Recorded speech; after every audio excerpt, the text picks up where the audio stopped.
My name's Owen, I'm the Dungeon Master of our Return of the Giants campaign. Hello everyone, my name's Jared. I'm playing the character of Threign, Path of the Giant Barbarian, and he is seeking to learn about his heritage of the Frost Giants. Hi, I'm Allie, and I'm playing Lyra, the Eladrin Druid. Hi, I'm Matt. I'm playing Niles Silverwind, the monk Owlin. Hi guys, my name's Simon. I'm playing the character of Ember. He wants to be a master of wildfire, but does he have the skills to be best one? Hi, I'm Dave. My character is Harry Harrington the Harengon, a roguish merchant with a heart of gold. Hello! Hello everybody. Welcome back to the Lost Archives for Return of the Giants. We have got an amazing session in store for you tonight. Now, I should say really quickly, we are one man down. Unfortunately, you will not hear the dulcet tones of Jared tonight.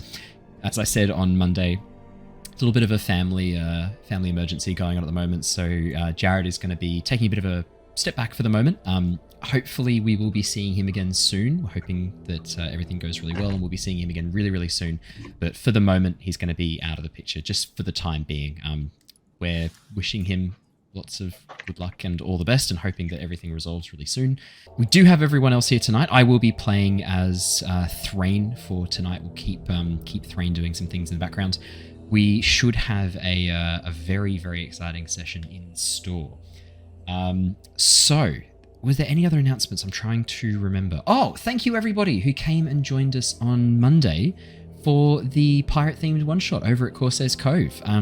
That 28-hour live stream event that Josh was hosting over at Corsair's Cove was a huge success. They hit their initial donation goal for the cancer support group right in the middle of our session, right in the middle of our one-shot, and then ended up hitting their second donation goal before the end of the 28-hour stream. So amazing, so fantastic. So everyone who came and participated in that, who watched it or donated, thank you so much. It was an awesome event, and a lot of money was raised for an incredibly hardworking and well-deserving charity. So thank you so much everybody who was involved in that. Dave and I had a lot of fun. Dave played a goblin and took silvery barbs, and then another person played a goblin and took silvery barbs, and so the entire session was just them using silvery fucking barbs. And I remember now why I strongly discouraged that spell. You forget. Sometimes you just need a quick reminder, and that was my reminder. We do not like silvery barbs. Yeah, Between silvery barbs as a reaction and vicious mockery as an action, it's just advantage control. Oh yeah. I'm fine with Vicious Mockery. Vicious Mockery as a cantrip is super well balanced. Silvery Barbs as a first level spell is not. It's not balanced as a reaction. It's like here's disadvantage to one person and advantage to another. It's ridiculous. Dumbest spell. Ridiculous and good. It'd be silly not to take it. If your DM allows it, which he doesn't. It seems very strong. Have you seen it, Matt? Have you ever seen it in action before? Silvery barbs. Yeah. It's insane. It's the worst. The best part is it's after they roll as well. It's not just disadvantage. It's like the attacker. If the attacker's attack is a success, make them roll a second die and take the lower of the two. Is the wording. It's crazy. It's very strong. Better version of Shield. Yeah, it is. It's a better version of Shield. Absolutely. You take that over Shield any day of the week. 100%. 100%. Yeah. So no, we had a lot of fun. It was loads and loads of fun. The good news is that it was recorded. If you didn't get a chance to watch it live, you will have a chance to watch it. Josh has edited it down as a VOD, and that will be coming out very, very soon. I don't have the links yet, but once I do, I will add them as a pinned comment to the top of the YouTube comments, and I'll also chuck a link in the video description of the next couple of videos too. If you did want to see it, it was a lot of fun. It was a very chaotic pirate-themed one-shot. I think my personal highlight was Dave's character being dragged behind the ship in an inflatable ring, being chased down by 3 sirens after he gave one of them a bardic inspiration, hoping that it might help him pick her up. It went well. It actually went better than you'd expect. Yeah, it actually went better than you could expect. So it was a lot of fun, and you will be able to catch that. I suspect it'll be another day or two, but I'll keep you guys posted on when that's available. And if you're in the Discord, I'll post a link in the Discord too. That's pretty much all the fun announcements. The only other thing I have to share is that next month, October, On the 14th and 15th is the Collector's Market in Brisbane. If you happen to be around and you wanted to come and see what I look like in the flesh, I am going to be performing live on stage with the Hermes D&D group as a guest character. I'm going to be playing a tiefling divine soul sorcerer, and I will be cosplaying. One of the requirements was I have to actually dress up as my character, so I will be dressed up as my character. It's going to be lots of fun. I'll have more details in the description and in the pinned comment. If you happen to live in Brisbane and you have nothing on that Saturday, the 14th, I believe we're going on the stage at around 10, 11 a.m. Come along. Tickets are only, I think, like $5, and it's going to be an awesome, awesome event. There's also a load of really, really cool stores there. If you're looking for some really cool artisan D&D crafts, I believe Wooten Forge are going to have a store there as well, and they do some really cool laser cut wooden dice towers, which I have been keeping an eye on for some time. I suspect I will be purchasing while I am there. So yeah, keep your eye out. I think Meeples and Dragons might have their classes there as well. They're like glasses with classes on them, and it's like designed with emblems for each D&D class. They're really cool, and it's a great pun. So yeah, make sure you come and if you're in Brizzy and you've got a spare Saturday, come and check it out. Should be loads of fun. Just wave to me and I'll come say hi. If anyone waves to me now and I'm like, hey, and they're like, no, I was waving to my friend, it's going to be really sad now. So I was waving behind you. Yeah. Who's this weirdo with the wig and the horns? Oh, he's got weird contacts. Well, you got me now. Yeah. Exactly. Now, let me do a quick recap. We will jump straight into the session. So, previously, the Tempest Adventuring Guild, a name now legendary across the lands of Nostea, has formed a brand new team. Lyra, Niles, Harry, Ember, and Threign have been investigating the emergence of some ancient giant technology in the settlement of Laspire. After shutting down the device, which was controlling and creating clockwork drones to disassemble the town, the team tracked the activation back to a nearby hill giant fort. After meeting with Chief Gunglot, the leader of this clan of hill giants, the party learned that the activation of this ancient giant tech had been accidental, the hill giants proving themselves to be quite distrustful of the technological creations of the cloud and storm giants. With this miscommunication dealt with, the team was surprised to hear that hill giant clans, once united under one leader, had fractured following the death of the previous chief, now 3 main groups vying for power and control. Chief Gunglot is very keen to reunite the clans under one banner, ideally her own, and tasked the team with helping her break a centuries-old curse placed upon a dragon turtle mauler. Knowing that conflict between the clans was almost unavoidable, Gunglot hoped to right the wrong committed by her father in banishing Mauler to the nearby swampland using a nithing, a type of necrotic curse that bound her to that area. The party were flown to the afflicted land by the skulled Bravi, no hill giant able to approach the land due to the nature of the curse. After entering the swampland, Lyra and Ember quickly discovered the curse seemed to extend to the land itself. A dark, necrotic energy absorbed into the soil and water, causing a large swathe of this bog to be blighted.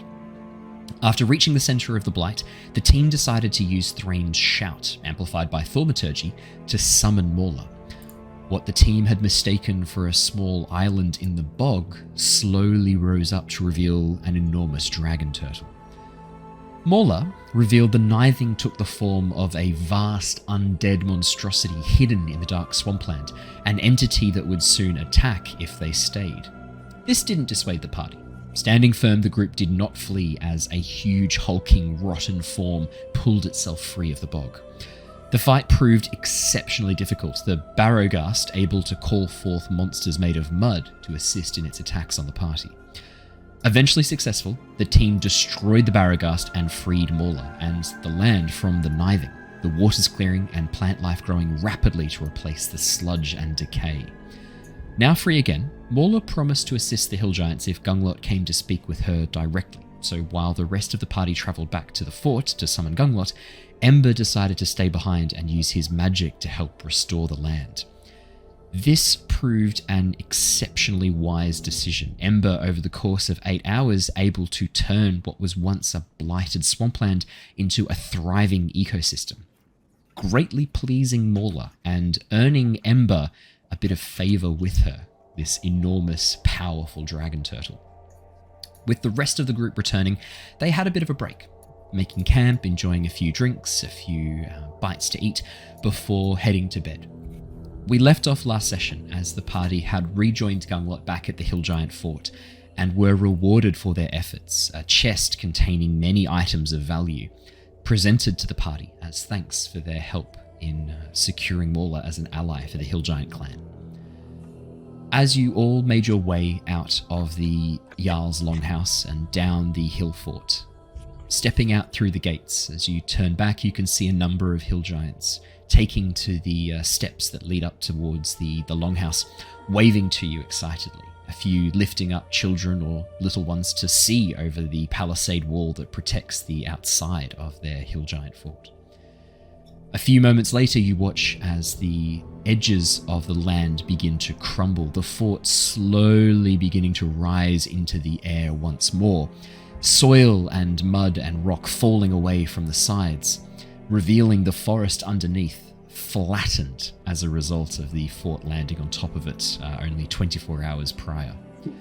As the fort rises into the air and begins to head over towards the swampland, there's a strange quiet that hangs around after its departure, soon to be replaced by the calls of birds once again, sounds of nearby crickets and insects resuming now that the shadow that briefly covered the sun has passed on.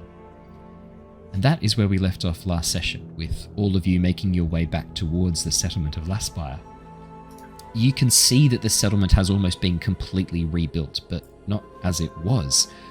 Many of the buildings have now been replaced with this smooth, featureless white stone, very similar in appearance to marble. But rather than streaks of grey or black marking the rock, the stone is almost this pristine white, occasional streaks of silvery gold, this sort of hybrid alloy between the two, creating this almost like vein through the stone. As you enter in through the front gates, you can see that many of the villagers who you had helped escape the tunnels that the cultists had trapped them in long ago have now headed back to their homes and are in the process of cleaning out and fixing up the area around.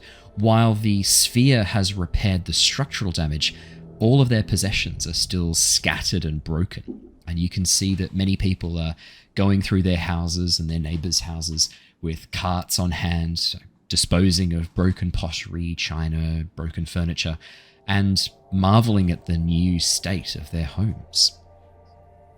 As you enter into the town, a familiar figure waves to you. Nomu, the older librarian, is standing out the front of what looks to be a small schoolhouse. In front of him, a large pile of torn and burnt books are currently being picked over by a younger child, a young girl, probably about 6 to 7 years old, halfling, so very short, probably about 1.5 feet, given that she's sort of a young halfling. Occasionally she chucks books onto the separate pile that looks to be salvageable books, and the other one looks to be unsalvageable books. Nomu waves to you very excitedly. "Oh, hello! You're back! I take it all went well. I saw the fort just rise and fly off. I have to say, it still does my head in that airships can fly, but seeing a whole hillside just pick itself up and take off, sometimes I have trouble believing what I actually see." No, that makes sense. I mean, even just seeing the people that live there, I mean, they're just unfathomably tall. Well, they're not called giants for nothing, I suppose. Sorry. They were rather amicable. Not quite. Well, I think we were expecting a little more resistance, but they were good. They were honest. We got along well with it. Huh. Well, that's wonderful news. So, all okay? Nothing we need to worry about? I can see that sphere is currently in the process of being buried.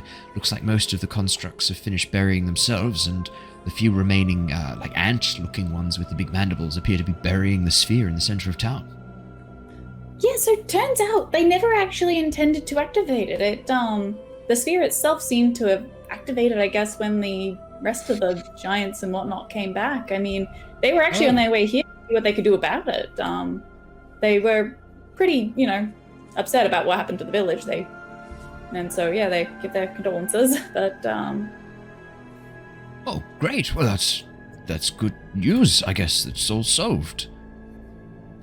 what about here? I mean, is everything sort of going? I mean, not really as planned because we don't really know what's happening. But there's no fights. Everyone's found their houses and stuff. Okay. Yes. I mean, obviously there are a few who were lost during the initial assault by the creatures. There are scars that I think need more time to heal, wounds that are going to take a bit longer. But for the most part, I think people are just amazed their homes are still here. And in some cases, this material that the creatures have used to construct, it's unlike anything I've ever seen.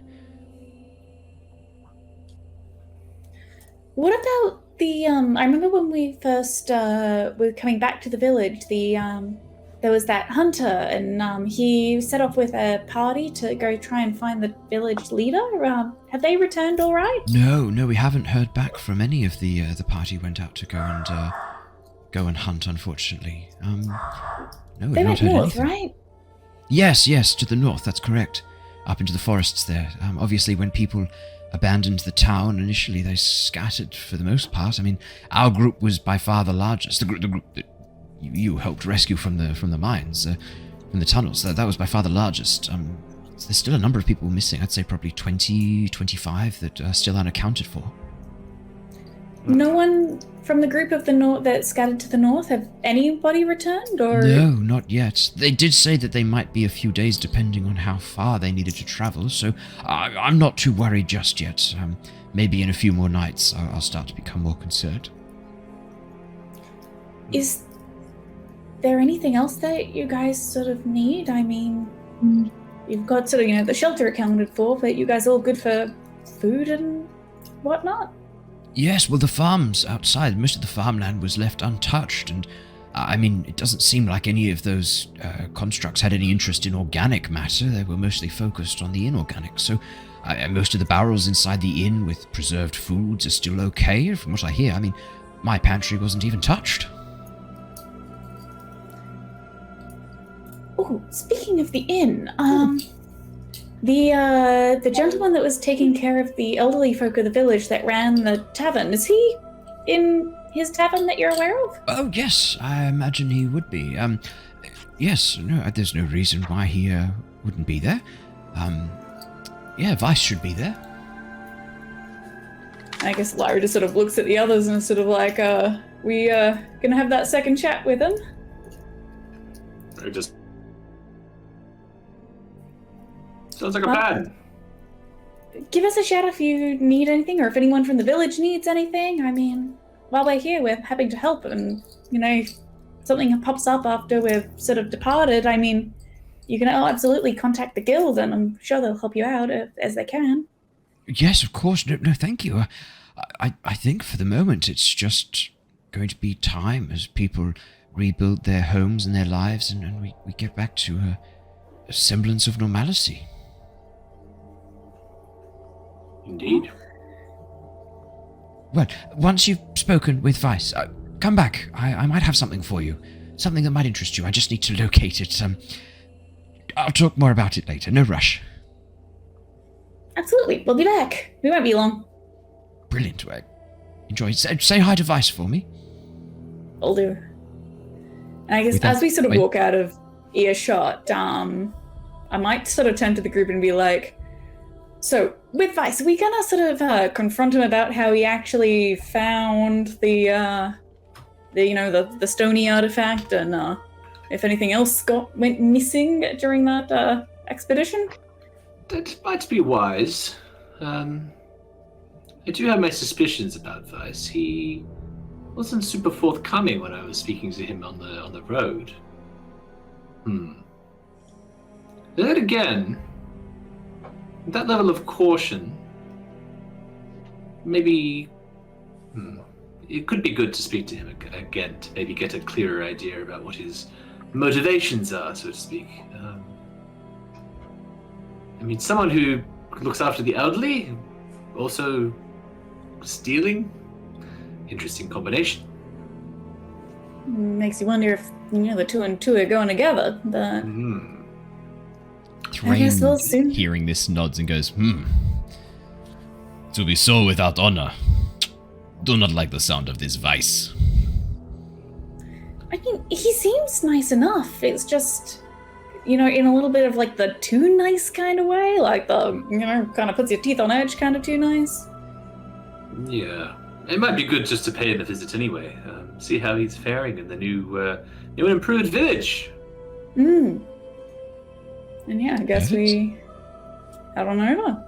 Yeah, brilliant. As you guys head over to the inn, you can see that it is surprisingly busy, given that it's sort of 10 a.m.-ish in the morning. A number of patrons are in the tap room enjoying beer, ale, mead, wine, cider, the whole works. Behind the bar, you can see a woman, probably in her, I'd say, late 30s, early 40s, filling up drinks and rushing around, giving smiles and chatting happily to the patrons. She is also assisted by the tiefling that you'd seen before, Vice. Purplish skin, sort of violet purple skin, long curled horns, adorned with jewelry, dressed in very flamboyant red and orange robes. He mostly seems to be focused on bringing barrels up from the cellar. You can see that his muscles are sort of straining against the weight as he carries these up and positions them. Gives a bit of a smile to the bartender and goes, "The rate they're going through these, I'm going to need to get myself a bit of a workout. Didn't realize how pathetic my noodle arms were getting carrying these up. I need a breather." The lady behind the bar smiles. "Vice, you could ask one of the boys to help. You don't need to do it by yourself." No, it's fine. Happy to head down into the cellar by myself. These lot enjoy a bit of a break, a bit of a chance to rest and relax. No need to trouble them. It's alright, I've got one more to go." And with that, he begins wandering back towards the hallway, down towards the basement. Vice. We'll come help you with it. Hello there, guys. How you all doing? We got this big strong Threign here. You can carry that for you. Anything you need carried, I can do easily. No, look, it's fine. I can't ask you to do that. It's okay. We insist. And sort of patting him on the shoulder, she starts sort of leading him down the stairs where he actually doesn't knew where it walk was. forwards. As you begin to sort of move forwards, Lyra, he sort of laughs a bit and goes, "Look, it's okay, seriously, I promise. I probably need the workout. Can I get you all a drink? On the house. You've clearly done us a huge favour. Come into the tap room. Let me get you something." There's nothing, sort of like, under her breath into his ears. "There's nothing to hide from us. We've already been down there, mate." Right. Besides, Should have known there was no. If we can. We can have a bit of a chat. Should have known there was an ulterior motive. Taking a peek at my undercroft. All right, come on then. Normally I ask for dinner and a show first, but if you insist, can't say no to a lovely lady. We're all friends here, Vice. Come on. We saved the village. That's fair. Come on then. Is there still a hole in the floor? No, you can see that has been patched over. Oh wow. Does it look like it's been sort of really expertly patched over, like by the clockworks, or has it been like a kind of a quick patched job? Like someone shoved a large cork in it and then glued some wood dust to the top. Wow. Dang. Ah, looks like the constructs didn't really come in here, eh? It's pretty much untouched. Oh, there's a little bit at the front that they got at, but from what I heard from Nomu, he said that it took him a while to break through into here. Didn't seem as interested in this place. But it's pretty well protected. I thought it was something to do with the maybe the alcohol. You know, that some alcohol, some of this stuff's pretty strong. Maybe they were scared of being eroded by it, seize up their joints and damage their internal workings. They were made of clockwork. We totally thought it was the Mephits, to be honest, to begin with, but then we realised it was maybe something else. The Mephits? Oh, that's right. Insight check. Go on. Niles is just taking this all on board, but he's like, something's going on. He's an inside check this. Have you changed your name to Lyra, Slayer of Fun? From What's that? I just realized that's not going to work on Roll20. So that's a 15. 15. Oh, right, because you don't have the Beyond 20 extension installed yet. Do you want the link for it? It won't work because I don't have Roll20. Oh, okay. Tell you what I can do then. What I can do is I can bring across the D&D Beyond dice to roll instead of the 21. I'll do that now. That's easy to do. Yeah, well, I can just have that display instead of... sweet. Yeah, super easy. Awesome. What was... Oh, yeah, insight check. 15. Yeah, 15. Look, Niles, there's something going on here. Like, yeah. I mean, it's important to understand. Vice is a very charismatic man, exceptionally charismatic, and he's playing this very cool. Yeah. But the insistence to go and have a drink in the tap room, and then the sudden moment of uncomfortableness with the methods, and you saw him pause briefly, as if he's trying to sort of maybe either remember something or maybe trying to invent something. There's a quick pause where he's sort of like, oh, right, the methods. Yeah, of course. Yeah. Genuinely, as if he's trying to maybe recall whether or not he'd already mentioned this to you or whether or not you've already challenged him on this. Especially as we have. Yeah, we've already kind of pushed that a little bit. Yeah. So there's definitely, you can definitely see that he is in the process of trying to very expertly pick his words so as to have you not be suspicious of him. I'd say with a 15, like he's trying very hard to be your friends, to be playful and jovial and friendly, and he doesn't really want you heading down into the cellar. Is there a blind spot anywhere around him that I can like just move into? And then I mean, if you go directly behind him, so the just to paint the picture, I can even actually, if you want, I can even bring you into the inn if you'd like to see roughly what the lay of the land. I think we're in like a hallway at the moment, aren't we? Exactly right. Yeah, there's a narrow hallway that leads around the tap room. Can I just shuffle behind him? Yeah. Into his blind spot, and then stealth out of there down to the cellar. Could you make me a stealth check, please? And it is Lyra, going to be a difficult stealth because you're. If she notices this, yeah, she's going to be just extra sort of loud, like gesturing, like just sort of as distracting as possible to sort of, help Harry out if she notices that Harry's trying to like. Harry, as you begin to move around Vice, heading for the door, you suddenly feel yourself pulled to a stop, and as you look back up, you can see that he has a grip on the back of your cloak. He slowly guides you back.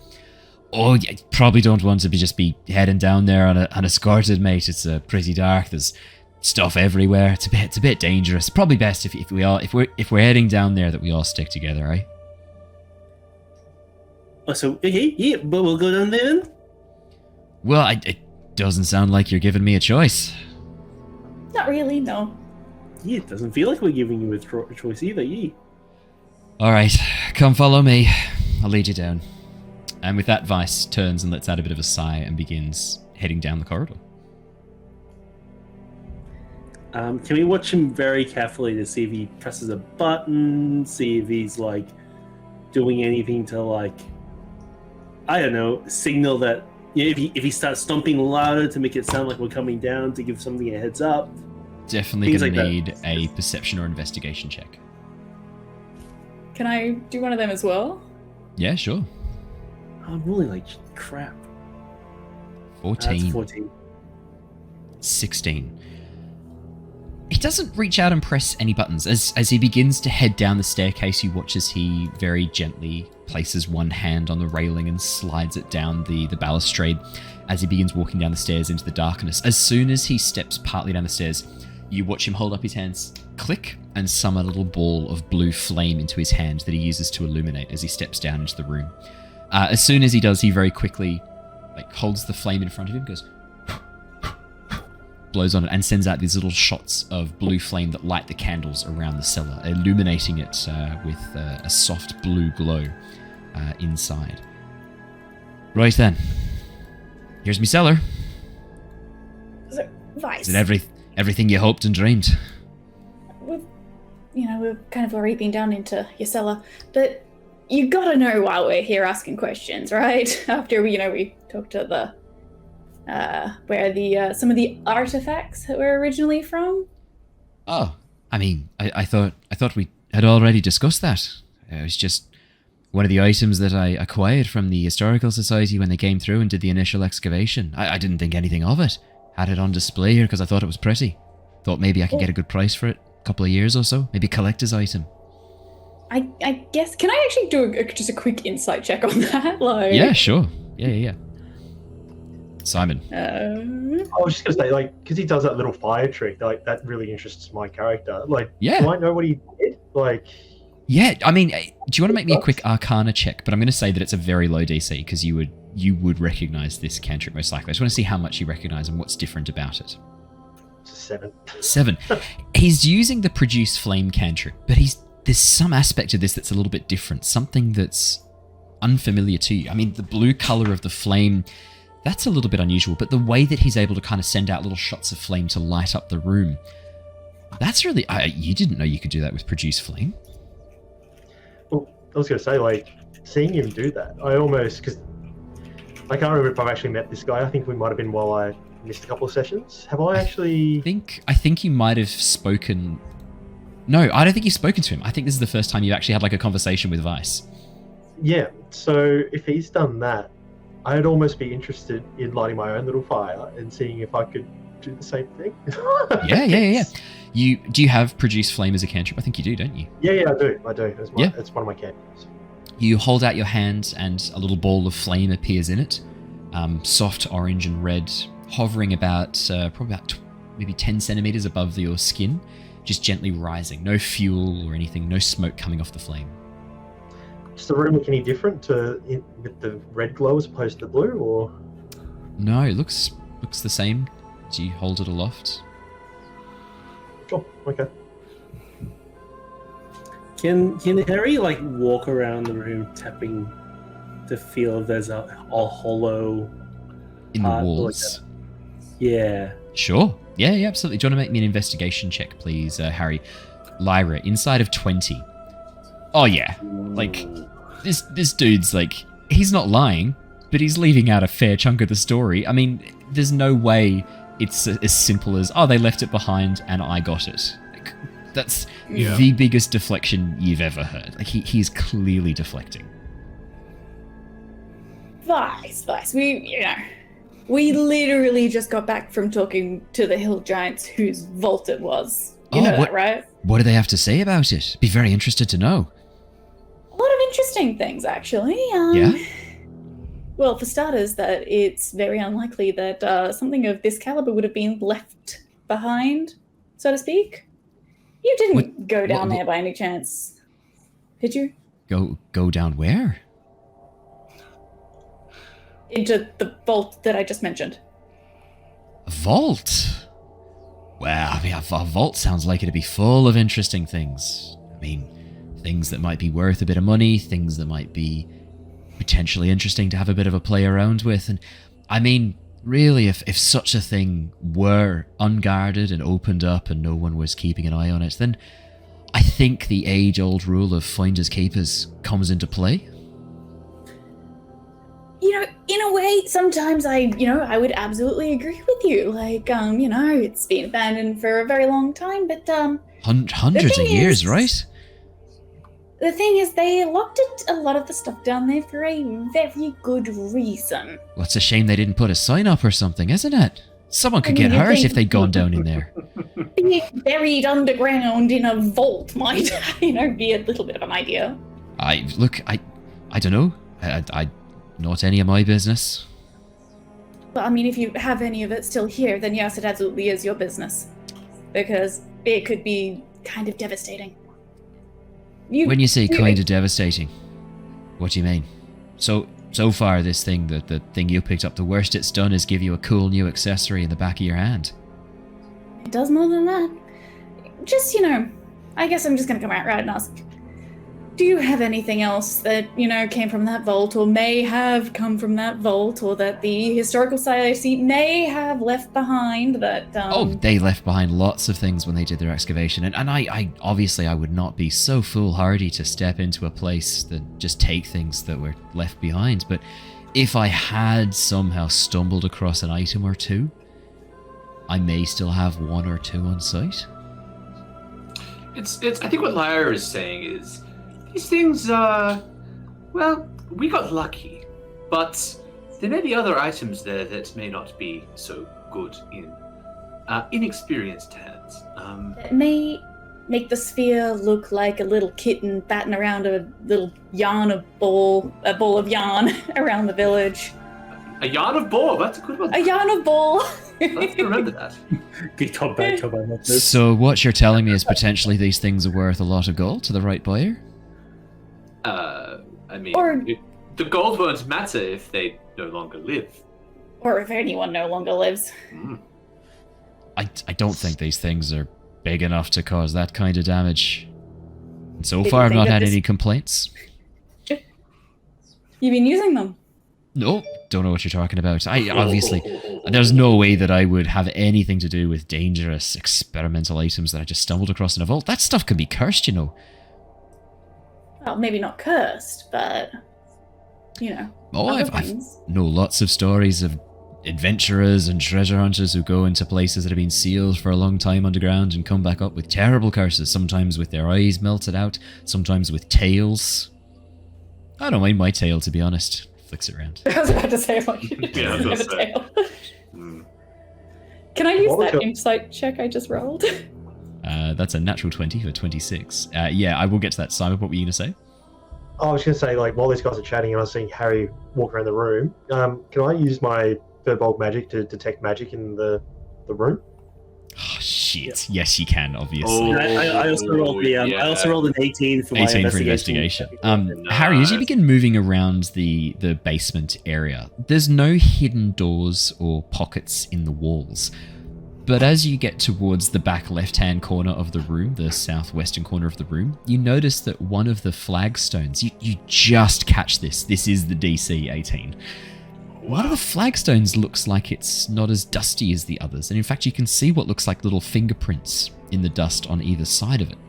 And as you bend down and have a bit of a closer look, you can see the edges are slightly raised up, slightly higher than the cobblestones around it.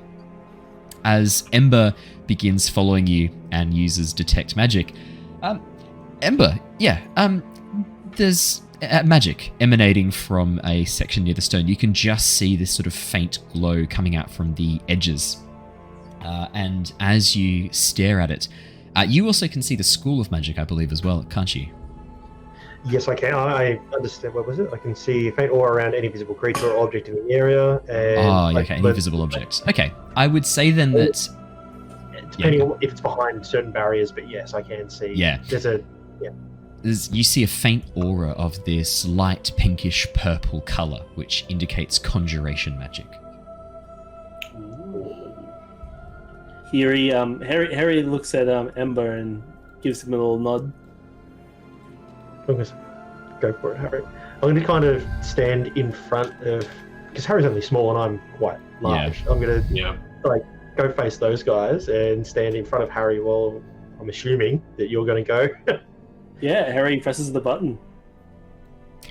It's not a button. It's literally just the edges of the cobblestone. As you go to lift it up, you just go to lift it up. As soon as you do, inside you can see a metal disc, roughly about 30 centimeters in diameter, glowing to your eyes like a beacon, Ember. Conjuration magic heavily emanating from this device. And you can see that there's a number of sigils around the outside in the giant script, and it looks like the disc rotates around a central gemstone. The gemstone at this point, perfectly clear, like a quartz or even a diamond, maybe. Can Harry put it into the new bag that he has? As you go to bend down, can I get a stealth check, please, to see if Vice notices you? Ooh. Do I have advantage at all because Ember's blocking his line of sight? No, you don't, because Vice knows exactly where this is and is keeping an eye on you guys. Well, it's a dirty 20. 20. Let me roll for Vice really quickly. It's pretty good. That's a +9, so I Harry, rolled a you reach in, quickly snatch the item, and as soon as you touch it, I'm going to need you... I'm getting the bag and I'm like, I don't want to touch it. I want it to... Oh, you'll like... Scoop it into the bag. Yeah. Bag. Because we'll deal with it later is the kind of idea. Okay. Yeah, as you bend down with the bag of holding and scoop it in, you watch as the disc just tumbles in and disappears from view. You close up the bag. And then I replace the stone exactly how it was. Perfect. Vice doesn't react, as far as you know. Hasn't seen anything. Cool. Am I sensing out the magical stuff in the area, aside from like the little flames that are on the walls? As you look around, no other significant magical items. You can see there's a couple of very minor magical items. There's a decanter of water that's glowing with, I guess that would be transmutation magic. And as you pop the lid of the decanter and look in, you can see that this is likely a decanter of endless water. It's not an uncommon item for a very well-to-do innkeeper to have on hand. Being able to instantly summon infinite water comes in handy. Really cool. I'm not going to steal it, but part of me wants to. Push it towards Harry. Oh my. Yeah, Harry sees Ember investigating this water thing, and he takes it and puts it in his backpack. Wow. I didn't. I don't know. I don't have Niles' feeling about definitely this. Going to need another stealth check, Harry. Definitely, because the decanter of endless water is on a shelf in the middle of the room. In the middle or on the wall? In the middle of the room, and the shelving in the very middle of the room. Okay, and like, is what's his name? Is Vice looking this direction, or is he? He's standing facing into the middle of the room, talking to Lyra.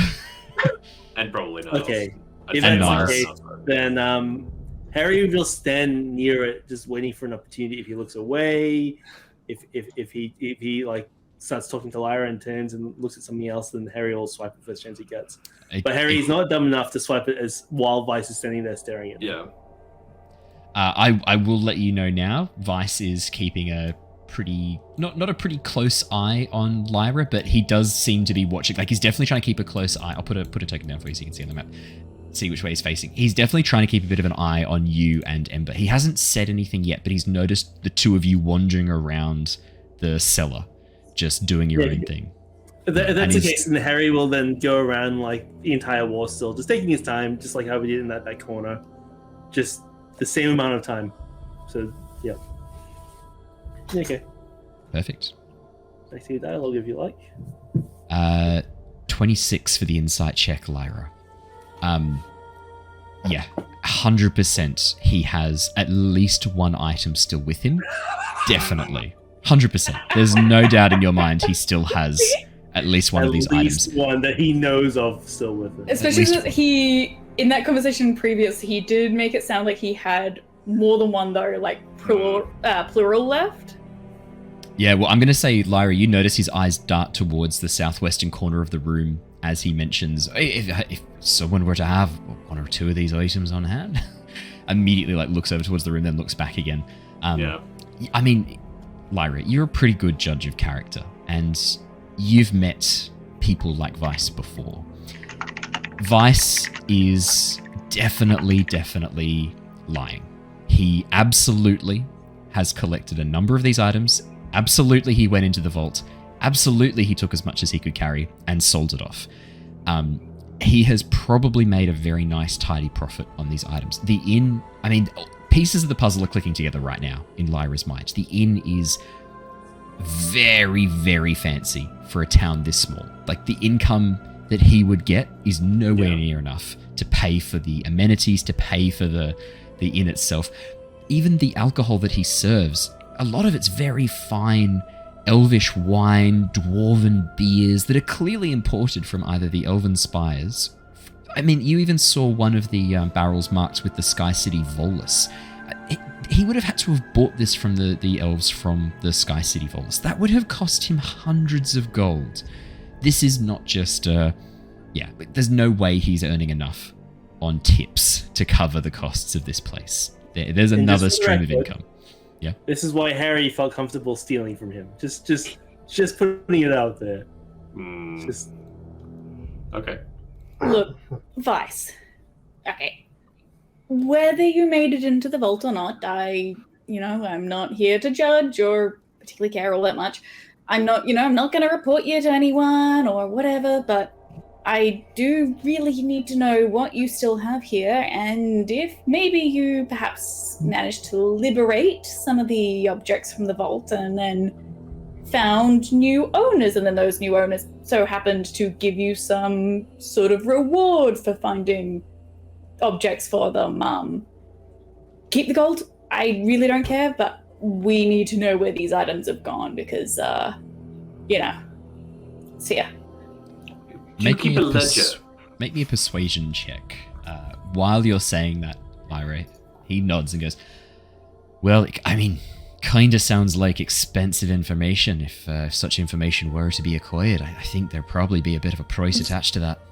You've already been paid for the items, mate. I have been, but now you're asking for names and locations. I mean, that kind of information. These people value their privacy, and if I'm going to betray their trust, I mean, we're talking hypothetically here.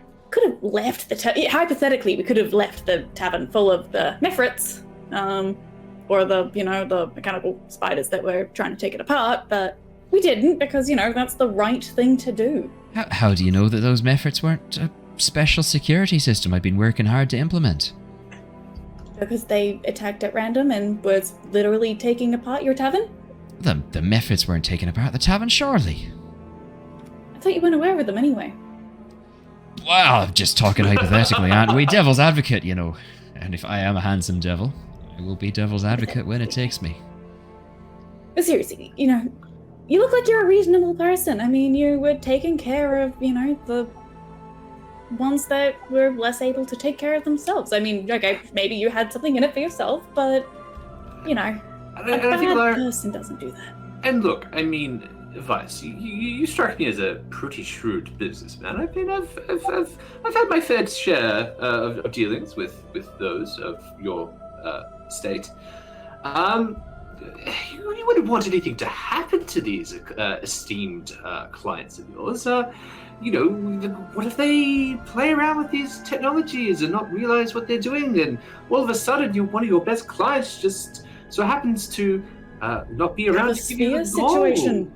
Maybe they've got a sphere situation in their basement, and all of their prized possessions get snatched up by mechanical ants. I mean, can't have that, can we? No, that would be a real shame, especially given that the disclaimer I had them sign, this waiver here, and he reaches into his jacket and pulls out this large contract, especially since I got them to sign off on one of these contracts each time they made a deal.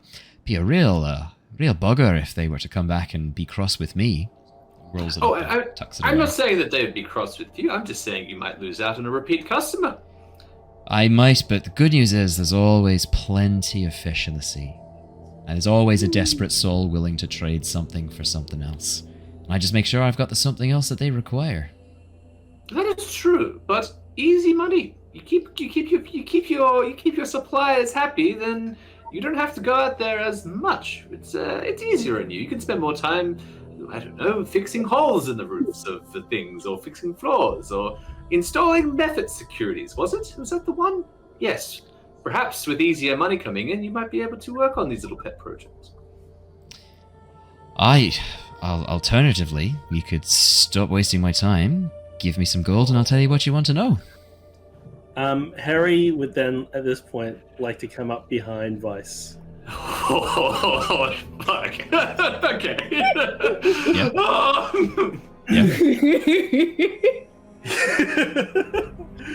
Harry would like to put his sheath. He'll just. I don't think Threign would let you do that, so I'm going to say Threin's up in the tap room enjoying a beer. He has no interest in coming down to see what's going on with. That's completely fine. Okay. Harry will lean his hand crossbow on Vice's back, and Harry will say, "Fuck.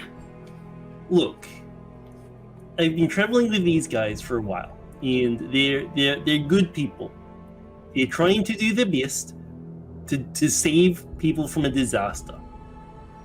Quite frankly, you're wasting our time here. And if you just give us the information, we'll move on, and we'll just not tell anyone. We need this to try and save people. You're in our way. Harry, Vice slowly turns with a Harry smile moves stretched across his face. You try and move to stay in concert with him? Yeah, so I'm still behind him, yeah. He laughs a little bit. Oh, Bunny. What makes you think I'm trying to stop disasters happening? Oh, shit. I'm not saying you are. I'm saying Well, then- give us the information. Or And we'll- what? Shoot your little crossbow, you little rodent. See what happens. But trust me, your friends will be scraping you off the wall. Oh, fuck. Ah! Can I insight to see how? Yeah. How? Of course you Oh, can. yeah. Of course He you didn't, can. he didn't even check my intimidation. This is. I don't know, man. 17. Vice seems calm, cool, and collected. The smile on his face doesn't waver or flicker. His eyes do not dart from side to side. He seems confident in what he just said. Poker face to the max. I mean, he was able to break into the vault, I guess. If that goes Yeah, on. that's true. So, Well, you've already proven that you're not willing to do business in good faith. So unfortunately, the price has just gone up a little bit higher. I'm no longer interested in your gold. Think there's something else that you can offer. If you're that interested in these items, you're going to be dealing in a currency that carries over wherever you might be. He reaches into his he's pocket talking about soul coins, is he? and pulls out a soul coin and holds it up between his What? fingers. This dark black and red metal, shaped roughly in the shape of a coin. On the front, where the head would be stamped in, you see a face screaming in agony, embossed into the metal. On the back, a jagged series of sigils. If anyone speaks abyssal or infernal, you can see that this is a soul coin. It literally says soul coin on it in infernal. Where's Karlak when you need her? Do you know what this is? Yes, I know. Good. It's a soul coin. Tucks the coin back into his pouch. Actually, no, sorry. He flicks it up in the air, catches it, slams it down, takes his hand away, and it's gone. Right. 1 soul for the information that you desire. I'll tell you every person, where they are, who they are, what they bought, when they bought it, how to get in contact with them. But you're going to be paying me in a soul. Harry withdraws his crossbow, spits at Vice's feet, and says, "Yeah, I'll be upstairs. I'm not dealing with this guy anymore." And walks upstairs. Yeah, forget it. I'm following you. Yeah. Your loss. Be a real shame if someone were to die. I mean, what are those people? A young girl bought something that looked a bit like a children's toy. I really hope it was. As you two walk up the stairs. Right. And Lyra just now, sort of shoot them a look as in like, get back down here. I mean, you can, but it's up to them whether or not they do or don't. What do you want us to do? What do you want us to do, Lyra? We can't dissuade the guy, and none of us should sell our soul for this. Let's flood the basement. Let's drown him in here. Yeah, I wanted to. I want to kill him. I do, but the problem is, there's so many innocents upstairs that'll just get caught in the collateral. He seems pretty strong. I mean, we could take him, no doubt. But Well, You guys are having this conversation out loud. Vice just Yeah. smiles Yeah. broadly as you say Harry- this. He seems beyond Harry this, is frustrated. Yeah. Yeah.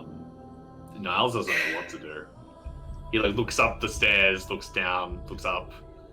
I mean, if you wanted if to you're- try and intimidate me, maybe go and fetch your big muscular friend from upstairs. I'm sure he'd be a mite bit more intimidating. Sorry, Mr. Firehand. What were you going to say? If you're signing contracts with people, surely you have some level of responsibility within that contract to, give them a product that they can use that's safe. Oh, it'd be a real shame if people didn't read these contracts in minute detail, wouldn't it? If they didn't read the disclaimers, the waivers, all the things that get me out of any level of responsibility. Because trust me, they're in there. All of Do you them. mind me checking if it's watertight?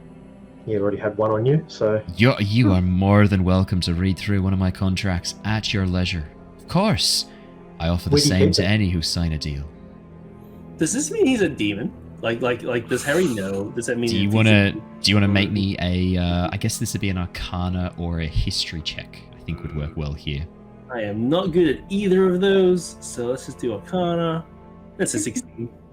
Oh, that's pretty good. So, demon unlikely, because demons are mostly monstrous creatures with instinctual kind of approaches to things. Demons will attack. They will rip, they will tear, they will gouge. They're mostly monstrous. Devils, on the other hand, are well known for making contracts with mortals and frequently making deals and bargains. The thing is, right, Nostea hasn't been easily accessible to other planes for a very long time. It's only recently, with the Giant's return, that planar magic has started up once again, that people and creatures have been able to travel between the planes. Which means that if this is a devil who has snuck through, he's probably one of the first. Because there's not that many... There wouldn't have been opportunities for devils and demons to have made their way into Nostea, unless they were temporarily summoned. The summoning spells, conjuration magic still worked. Banishment still worked to send them back, but to come through physically, to be there and to stay there, yeah. Yeah. Okay. The other thing I would add as well, really quickly, sorry, Harry, you know that the people said that Vice had been here for a couple of years. He's been here for a really, really long time. Which means that either he's been here for a really, really long time, or he is what he appears to be, a tiefling with a very sound understanding of unethical business practices. Or he's a devil who came in, killed the original one, and took the form. Yeah, that's entirely possible too. Absolutely. I would say, Barry, that Harry. This is the problem when you play characters with the same fucking names, Dove. The different one has a B and the other one has a H. Very different. His character for the pirate one shot was called Barry. It is extremely possible that you are currently speaking with the devil. I mean, with the 16 Arcana, you know that they can use illusionary magic. You know that they can use all sorts of deception and cunning and guile. I mean, yeah, it's very possible. As Niles is on the stairs, still deciding what to do, he'll just sort of look at Vice and just say, just one thing. The whole elderly angle, is that... Oh no. Are you legitimately looking after them, or Of course. What's that all about? Why would I not look after those who've lived a long time? They deserve our respect, and we should be taking care of them. Vested interest? Niles. No, not at all. Just want to make sure they're safe. The thing you need to know about the elderly is that they have a lot of regrets. They sign things because they want things to change. They're easy soul coins to people like this guy. I think that is probably the worst insult that you've ever leveled at me. And you did also pull a crossbow on me not a moment ago. I will say now, cross my heart, I have never once abused my position of trust with the old folks of this village. And you're lucky I don't teach you some fucking manners, Bunny. That's interesting.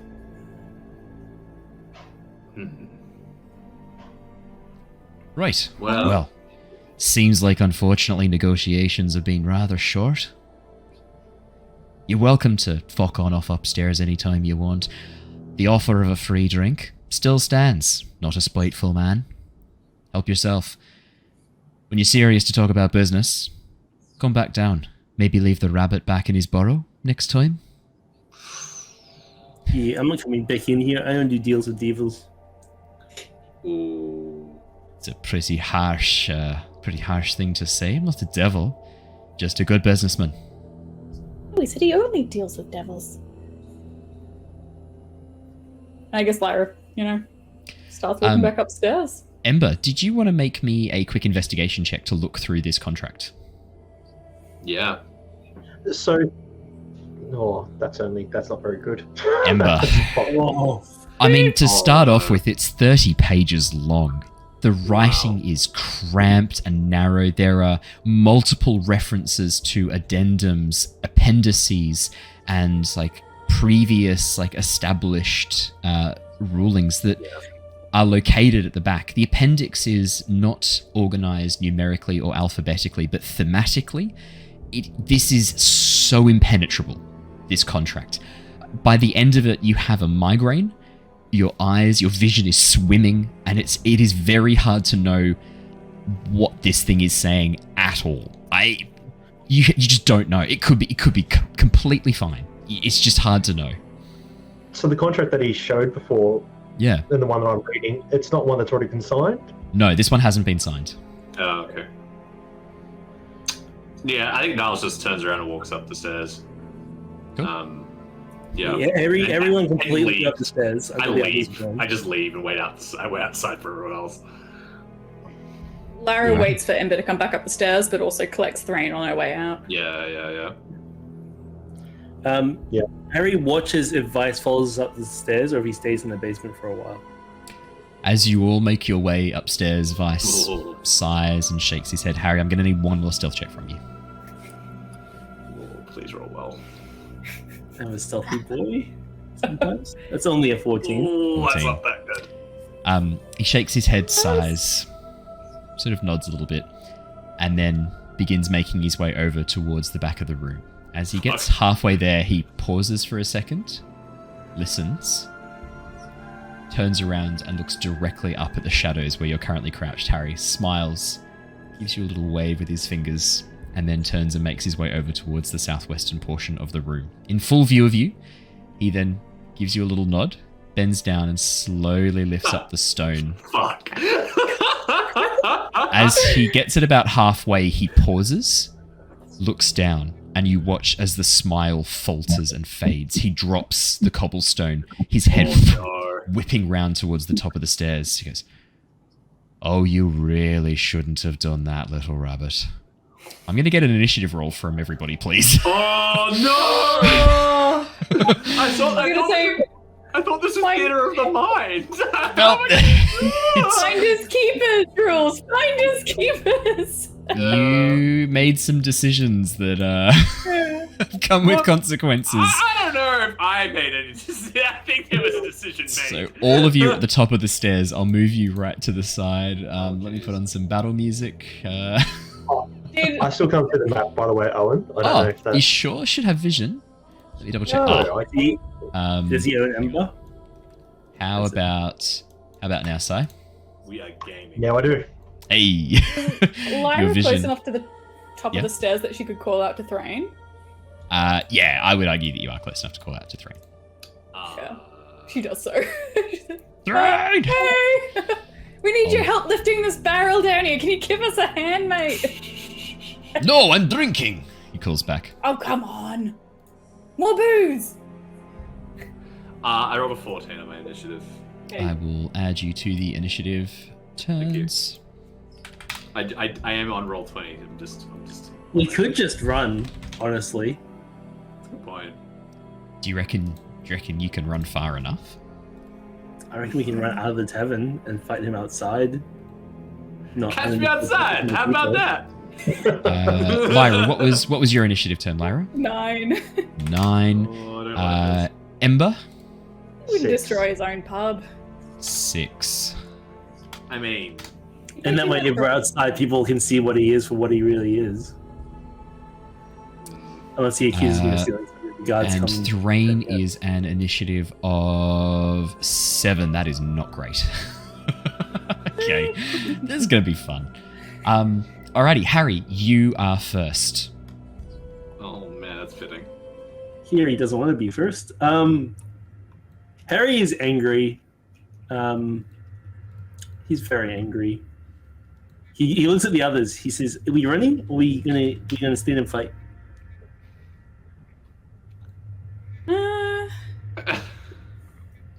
I guess Lyra just sort of shrugs and be like, "We could get the names. We could get out of here. Your preference." Okay, so non-lethal. Is it so we can question him? Is that the plan? He seems pretty strong. I don't know if it's going to be possible, but This is some epic music too. I'm keeping I it. can't hear it. Can Harry do a quick insight check to figure out who will win an arm wrestle between Vice and Harry? I would allow that as a perception or an insight check. Perception or insight. Okay. Like, is he that much stronger than us? 13. Harry, it's hard to judge Vice's strength physically. I mean, to your appearance, he doesn't look like he's very muscular. Threign obviously looks way more muscular. This music might be a bit too intense. This might be a bit much. This is like boss battle music, and he's not quite that. Yeah, that's partly why I'm asking as well. It's hard to. Is he boss battle music worthy, or is he like sub boss? He's not unworthy of it. Look, it's hard to judge his physical strength. Perception of 13. As you look up and down, it's more his confidence that scared you earlier and sort of gave you a bit of caution. Now it's his rage. You watch as he looks up. That smile falters. This is even more intense. Sorry. all of my music is just like ridiculously intense apparently. To be fair, that one was called Torture Chamber. But as he turns towards you, just rage in his eyes, you watch as around his horns blue flame begins to sort of curl and flicker. You get the sense that he probably is quite proficient in magic. Yeah, I should start singing the House of Hope theme at this point. That's a good call. How does it go? I'll have to find it. Because I don't do a bad impression of Raphael. Yeah, wait, how am I singing on stream? Let me find the lyrics. It's cool ass theme though. Down come the claws. That's my favourite one. Yeah, Harry, what would you like to do? Okay. Harry's angry as well, and he's like, he smiles and he's like, "Vice, didn't you say find his keepers?" I'm gonna skin you and make you into shoes. Bring it on, come on! Harry runs towards him and uses his full movement to face Vice face to face, and uses. Wow! So just remember, you're at the top of the stairs, so it's gonna be a little bit further to get down. So what's that? 5, 10, I will 15, bonus action 20, dash, 25, then. 30, 35, 40, 45, 50, 55, 60. Yeah, wow. Wait. Yep. To get there, I have to do all 60. Because you're from the top of the stairs, so that's 5, 10, 15, 20, 25, 30, 35, 40, 45, 50. You can get there in 55. That's the closest you can get. So are we running? Is Lyra on the stairs, or is she at the base of the stairs? They're all at the top of the stairs in the other room, essentially. Oh, okay. Harry then. So everyone's more out than in. Yeah, we were on our way out. Yeah. Okay, well, Harry then will then look at the others. Are we going, or are we taking? Can try. Try to go or try to attack? I think he wants to fight you regardless. Did you hear what he said? Yeah, he doesn't look happy. As you're having this conversation, you hear from below, "You will return my item, or I will cut you into pieces." Give us the names! Give us the names, you get it back! It kind of looks like a snow coin, right? Oh, jeez. Bonus action. Sorry, not bonus. Action dodge doesn't give you any benefits against spells that aren't spell attacks, right? If That's like correct. Saving throw. Okay. Yeah, I don't believe so. Let me double check. Yeah. So they'll at least, if he keeps attacking us, they'll see him. What he is? Yeah. Let's get out of here. All right. Is that the call? Is that the call, guys? Oh, you make so you make dexterity saving throws with advantage as well. Okay. So you have attackers have disadvantage against you, and you have advantage on dexterity saving throws. Most spell attacks are dexterity saving throws. Or wisdom, such as Crown of Madness, which I'm worried about, and stuff like that. I don't know what you're talking about. Yeah, okay, well, let's get it out of here. Welcome back. We will just use his full movement and bonus action dash to get the fuck out of Tevin. Yeah, so you can run. You're already at the top of the stairs, so essentially 5 feet gets you onto the landing from where you are at the top of the stairs. I'll drop you all at the landing then, because it sounds like that's kind of the plan. Harry, feel free to move yourself where you want to be. 30 feet, and then 25 feet, and then 5 feet. So you rush through the tap room. As you run past Threign, he looks up and goes, "Rabbit, what are you doing?" We're going! "No, I'm drinking." No, you're going! Cool. Perfect. That is your turn, Harry, unless there's anything else on your turn. That was my... Oh, and then an action dash for the 90. Okay. So just prepare the doorway so my teammates can get out. Perfect. You hear from below all of you a cry of, "Oh no, you don't." Fuck. There is the sound of almost this sort of leathery sound of cloth rustling. And then you watch as Vice, held aloft by these large purple bat wings, flies up the landing, looks at all of you, pauses, hovering in place, goes, "I'll be back for you in a moment. First that rabbit." And then you watch as he steps into a pillar of flame, and he is going to cast Flame Step. And he is going to Flame Step up to 60 feet away to an area he knows. Yep. Do any of us get opportunity attacks? No. It's like Misty Step, essentially. Damn it. Vice disappears and appears right in front of you, Harry, as he uses this Flame Step ability. He then pauses and looks down at you. "Right. You've got one chance. Drop it." And he's going to cast Command on you. Harry, I need you to make me a Wisdom saving throw. That's what I was worried about. That's 19. 19 passes. Give us the names. I'll carve them into your skin. That is his full go. That is all Vice can do. Niles, it is your go. Fuck. I see all this and I'm like, are we still leaving? Or are we doing this? Niles is freaking out because he started on as an adventurer. This is way beyond his skill set. Outlaw, thief, nah, that ain't Niles. He doesn't know what to do. How big are the windows in this place? Roughly about 5 feet on the diagonal. Could I fly through a window? You probably could, yeah. I'm gonna do it. I'm gonna use Step of the Wind and fly through one of the windows. Just getting out of there. I'm just leaving. I'm just like, nah, fuck it. I'm out. Great. Yeah, Niles, you rush to the end of the corridor and then just take off. Just Cool. I'd say that's your, if you wanted to bonus action dash as a monk. I could Step of the Wind as well. I can move. Yeah, sorry, Step of the Wind. Yeah, you just Step of the Wind. Niles, you're outside. You're just gone. Amazing.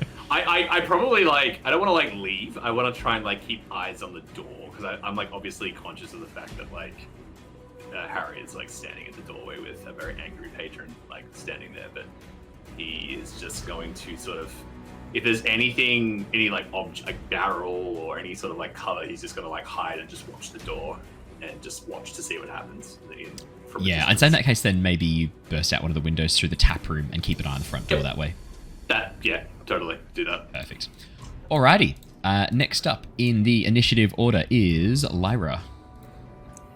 Alright, so Lyra is going to quickly measure. Run 30 feet towards the door. Was that 5, 10, 15, 20, 25, 30? And then use bonus action Misty Step to get another 30 feet out so that she's sort of in sight range of Vice and Harry. Yep. What a mess. I think you can... I'm going to be honest. Did not see it taking this turn. And then... it's a shame it's not autumn for Lyra.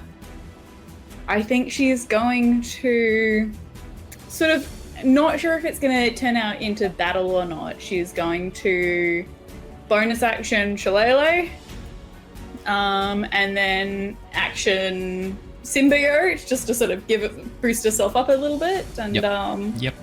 just sort of stand menacingly over Harry, like as a "you hurt him, you go through us" kind of thing. Okay, As are you... menacing as a 5-foot druid can be. It's going to be... Are you trying to get in with your, like, basically next to Harry? Maybe not next to it, sort of as close as I can get, sort of within 30 feet, from where I am with that Misty Step. So you'd have to... So you ran to the edge here. Oh, the door's that way. Exactly. So 5, 10, 15, 20, 25, 30. 30 gets you to there.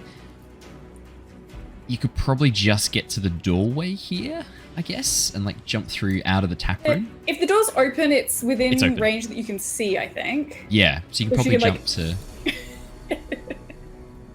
Probably jump to just on the other side of the other door, correct? Yeah, just to try and, get as close as you can, I guess. Yeah, so you're within like 10, 15... You're within 15 feet of Harry.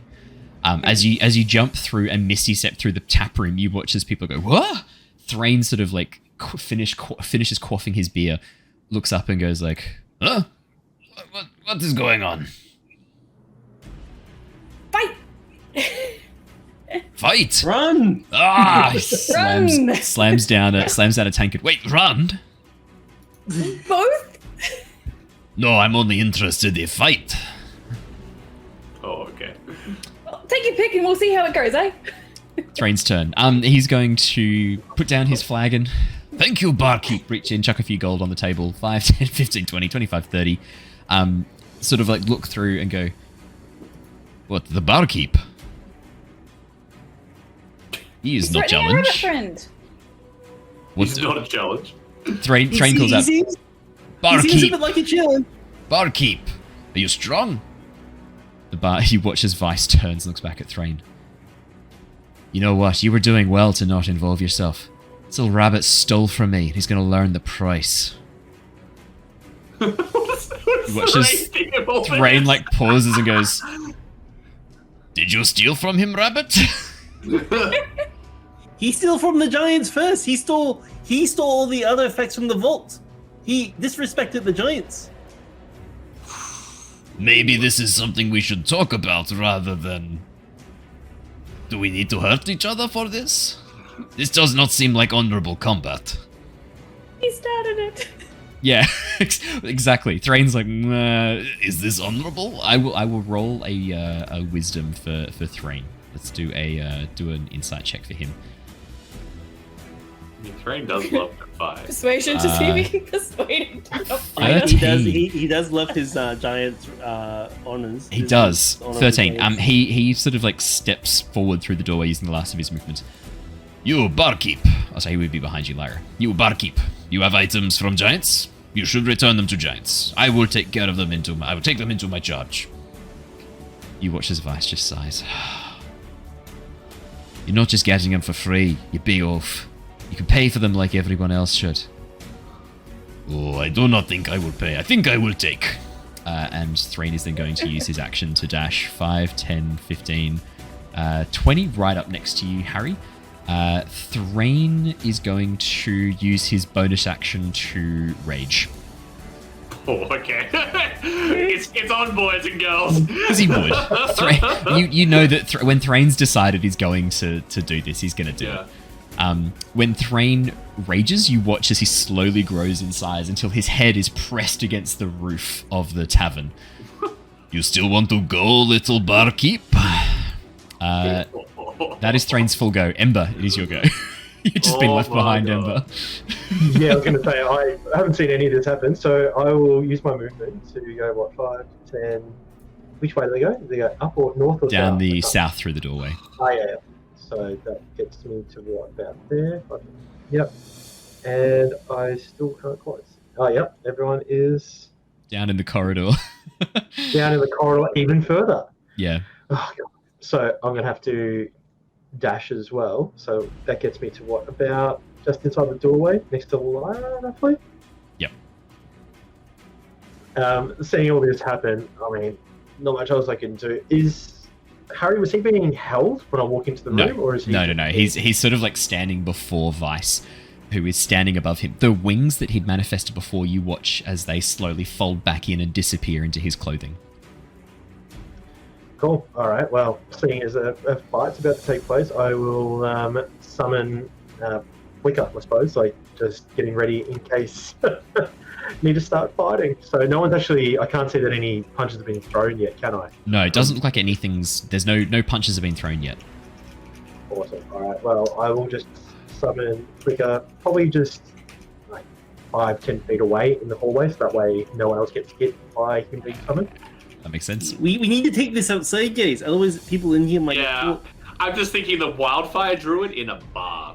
Yeah, we don't want to burn the barn down. We respect Vice's Taven. It's the first thing I would have done, to be honest. So whether that does anything to the area, I don't know. But no, the wood does not instantly catch fire as Flicker is summoned. Awesome. So that's my... Yeah, that's me. Alrighty. Back at the top of the round, Harry, it is your go. Oh, man. Please, it's 5 against 1. This is your last chance to just let us leave with the artifact and return it to and so we can return it to the giants. You've made profit from all the others. You've got soul coins or money or whatever you got for it, and you refuse to give us the names. I understand, but this is your last chance to let us leave. Not to mention, we've already told the giants who likely has all the artifacts, or had them. Yeah, they know about you. So you've not only fucked up what I'm doing now, but what I was planning on doing in the future. This is going to be a headache to sort out. Yeah, well, the easiest way is to just drop it. Drop it and move on to other things. Like looking after the elderly. Make me a persuasion check, Harry. With disadvantage. Right now. Okay. 17 and a 9. 9.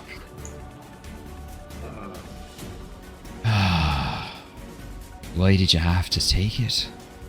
All you had to do was agree to a simple deal. Now you've stolen from me. Give it back, and I will let you leave. You're not getting the names of any of these buyers. I'll send you in the vague direction only. That's the best offer you're gonna get from me. And what are you gonna do with this giant artifact? You're gonna give it? You're gonna sell it? You're gonna pawn it off? You're gonna use it for? I don't think whatever. That's any of your business. Threign, what do you think? Threign is take the artifact at the moment. Threign is not he's just screaming. Threign has grown in. Maybe Threign raged a little early. I don't know. I'm trying to think because there was no combat yet. Maybe Threign might have not raged, but try to intimidate rather than rage. Yeah, I think he would have. Because Threign didn't see any of the shit go down with him. I realized that I might have. I think Threign wouldn't have raged until they were going in. Yeah, until there was. Yeah, I realized that maybe I worked off knowledge Threign might not have had, which is I know what this. I know what Vice is. I know who Vice is. Threign hasn't raged. I'm gonna slightly retcon that. Threign is trying to intimidate him, and I will roll an intimidation check for Threign from the last turn as Threign sort of looms over him and goes, "You should hand over before we cut you down." Does he get advantage because he's a barbarian or anything? Does he get only when he's raging. Raging. So that's a 15. It's not bad. 15's good. He's got a +7 to intimidation because one of the house rules that I've worked on is for intimidation you can use strength or charisma. So much better. So much better. Yeah. So I do work on that. As Threign sort of stands above, slowly hefting his axe, placing it down. The combination of that plus the persuasion, Vice shakes his head. I'm not giving you names, but I'll give you a city. How about that? And we keep the artifact. You're not keeping the fucking artifact. That's mine. Yeah, you're handing it back over keeping right it and now. we're returning it to the giants. No, you're handing it over to me, or I'm cutting you down where you stand, little rabbit. And here's the great thing.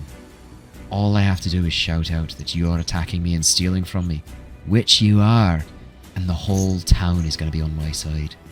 Think about it. Is this really what you want? We just saved the town. Yeah, and who do you think they're going to trust? The people who Always have an known to option. collect artifacts, or the person who they've known for years? Give it back to him. Well, you know, our friends gave us this mission to find out where the artifacts went. We can simply tell them the last place that we saw them. Lyra's got a point. Harry stabs him. No, okay.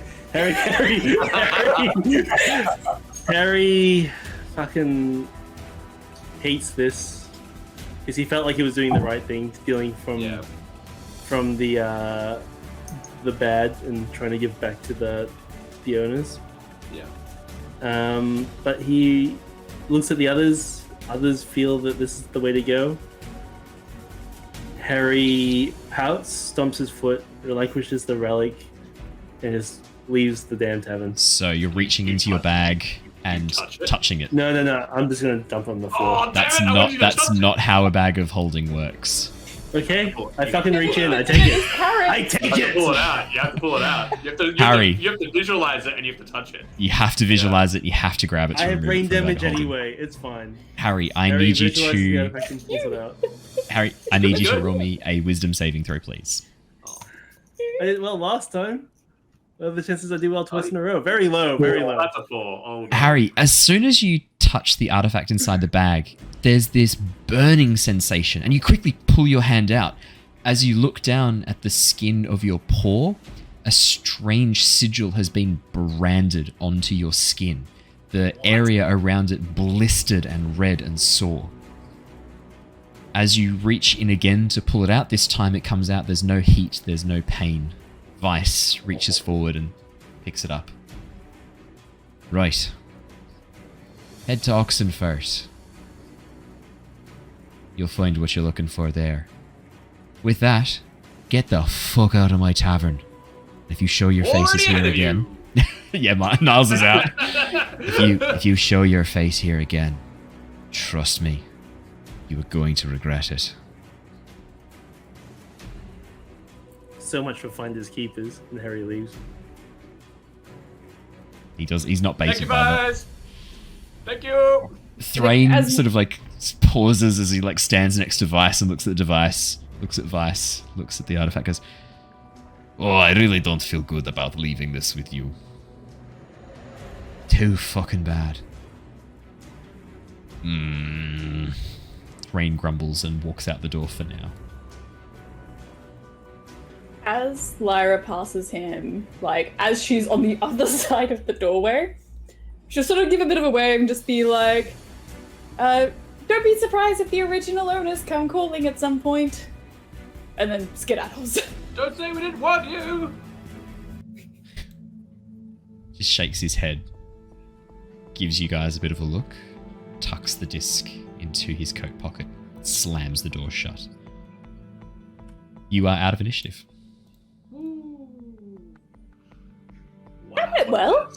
What a I'm mess. sorry, guys. I'm sorry. I thought we could steal it. I thought we could take it back and give it back to the original owners. Oh, But that was a good idea.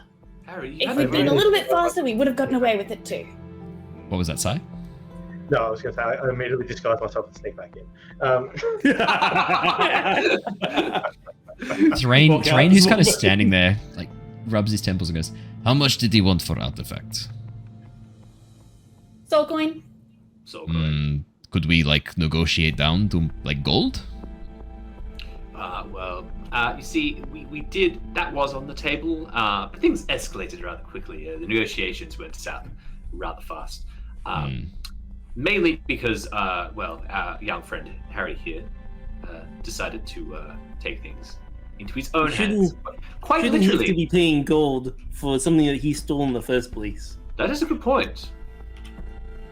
But then again, I mean, if I was an adventurer in some strange temple and I so happened to find something very cool, I would take it. I wouldn't want anyone coming after me after it. I can understand he might be a little bit annoyed. Then again, it does belong to the giants, but then again, the giants weren't super keen on the items. I don't know. It's very confusing. I guess we just want to make sure it doesn't get in the wrong hands. What was that, Si? Could we convince someone in the town to just go in and buy it for us with gold? Can anyone disguise as someone else? Oh, Ember.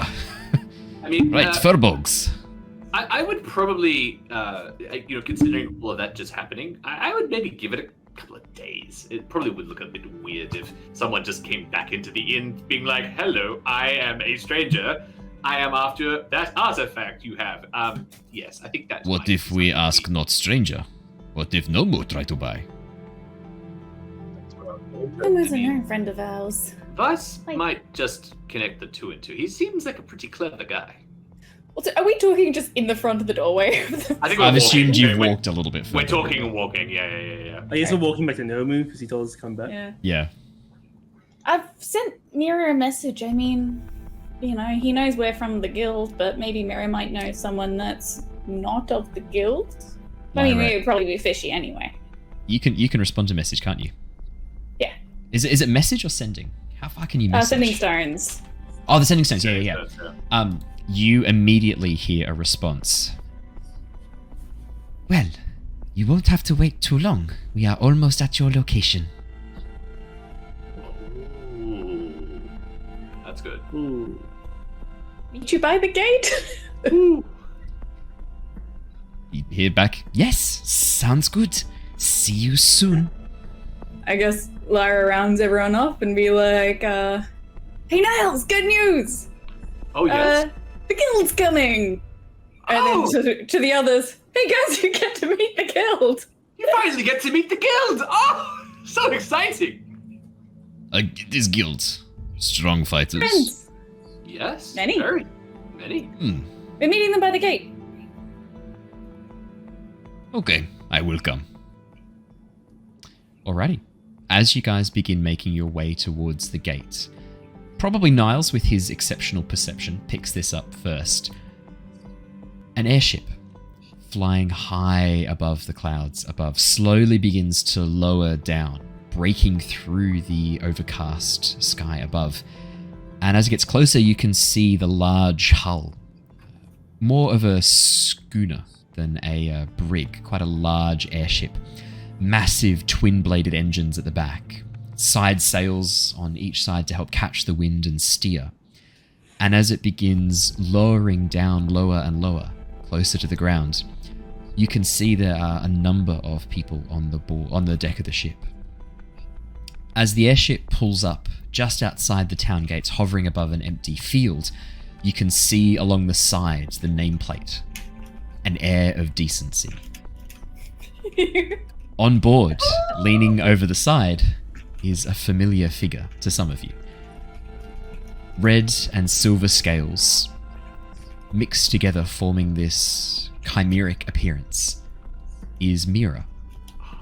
And as she leans over and gives a bit of a wave, you watch as a very strong-looking half-orc woman throws down a rope ladder over the side and then nods to Mira, who walks on over and begins climbing down the rope ladder. As Mira reaches the bottom of the ladder, she turns and clasps her hands together. You can see that she's dressed in very, very beautiful flowing robes, these blue and white robes with white fur lining, and a very beautifully made staff on her back, a light white blue quartz crystal in the very center, occasionally flickering with little bursts of flame. Ah, welcome. Hello, Lyra, Niles. It is good to see you again, and you must be the newcomers. Ember? Harry?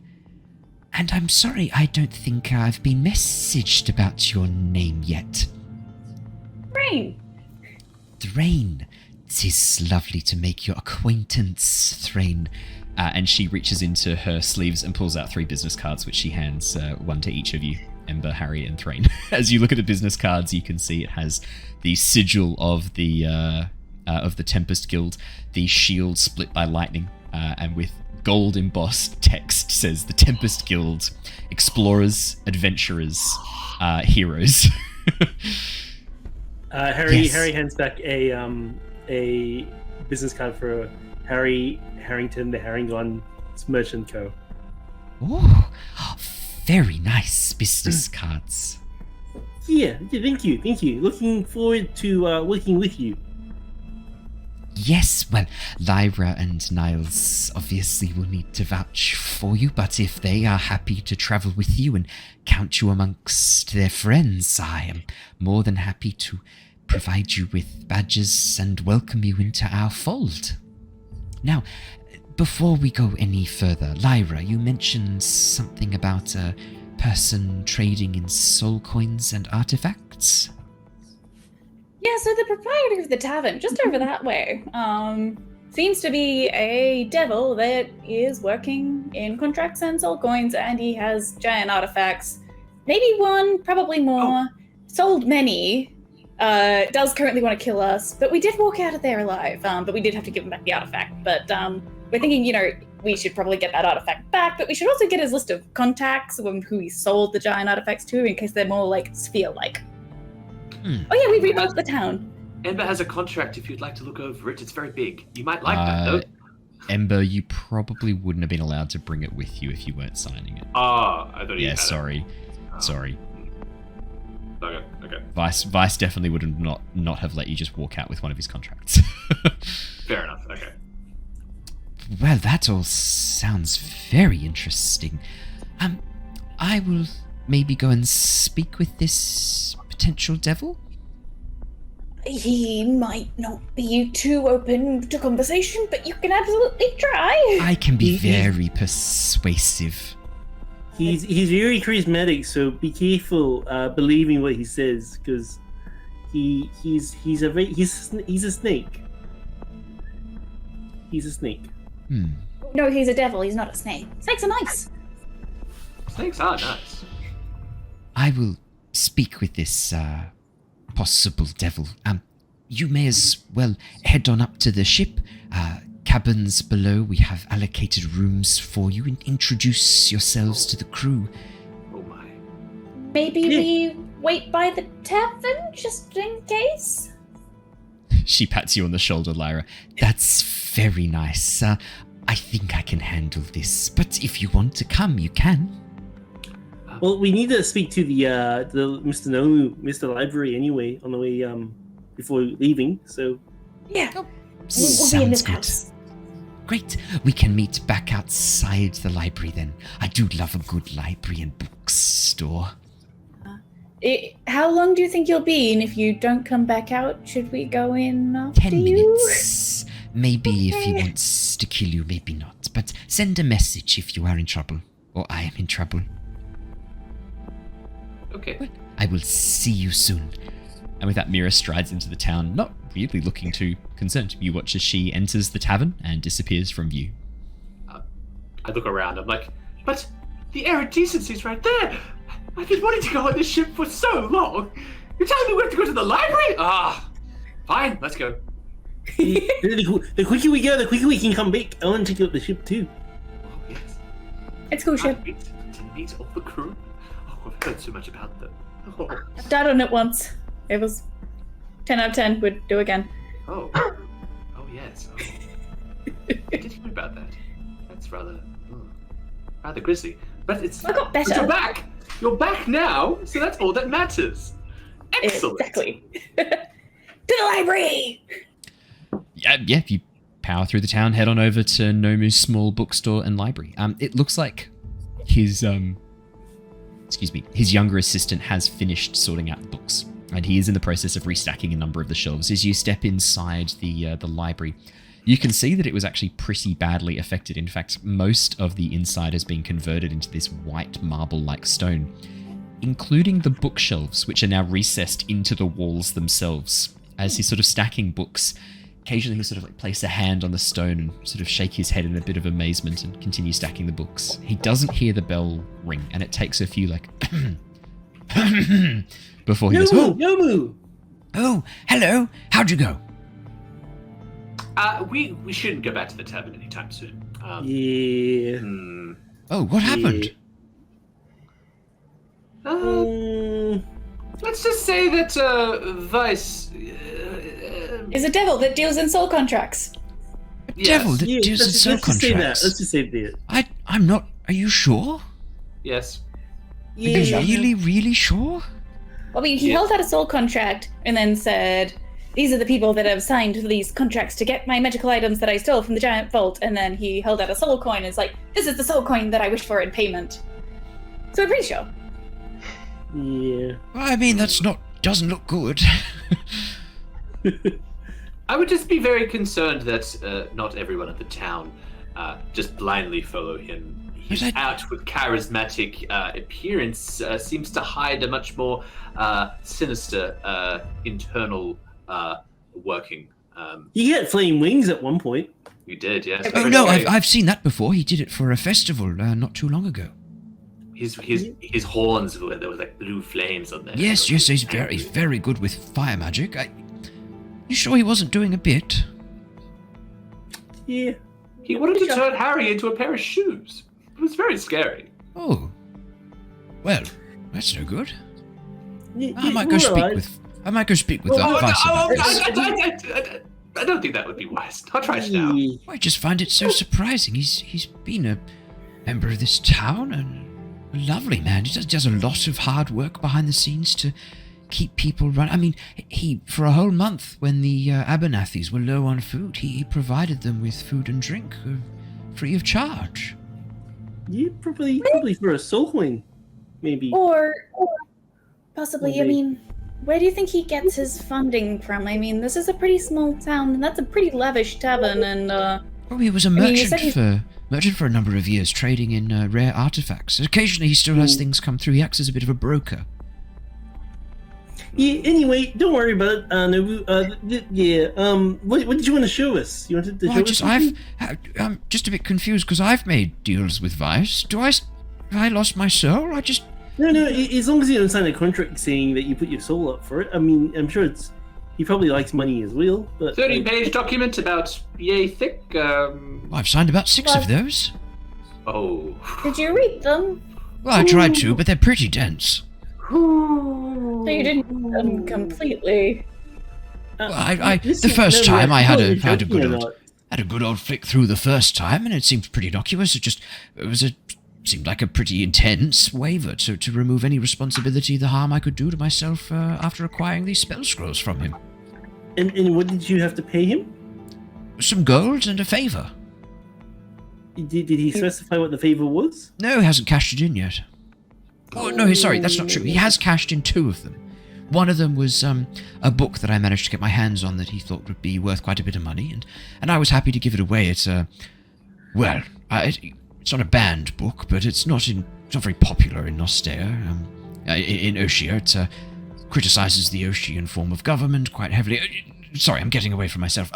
But he offered to take it off my hands and cut me into the profits. And I mean, he got to 20%. Yeah, he got 20% as his cut. But I mean, as a favour, well, not a bad favour. Yes, I would just be mindful of these favors in the future. They may increase in severity, but you have to understand, Nomu. See, we've spoken to the giants recently. They're very good. They're very nice.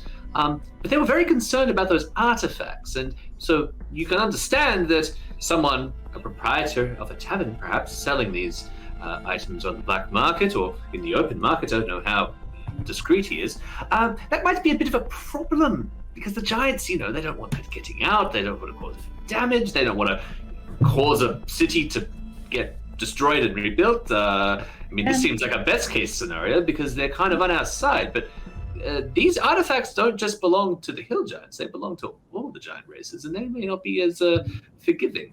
So does he still have some artifacts, does he? At least one that we know of. What does he do? We think he stole most of them. Well, that's funny you should mention that. Harry, don't you have the sigil burned on your hand? I saw that before. What's going on with that? Do you feel okay? Are you all right? Yeah, I was kind of hoping no one would notice that. I pretty foolishly burnt my hand. I mean, yeah, I didn't realize it was going to be hot. It looked pretty hot to me. Can Harry look at his sigil and point it out to others to see? Yeah, I mean, it's burned into your skin like a brand, Harry. Right onto the palm of your hand. It looks like it has healed a little bit already, much quicker than it should have. The pain is almost gone entirely, leaving behind a silvery scar in the shape of what almost looks like curved arches bound together by these two straight lines forming a V shape.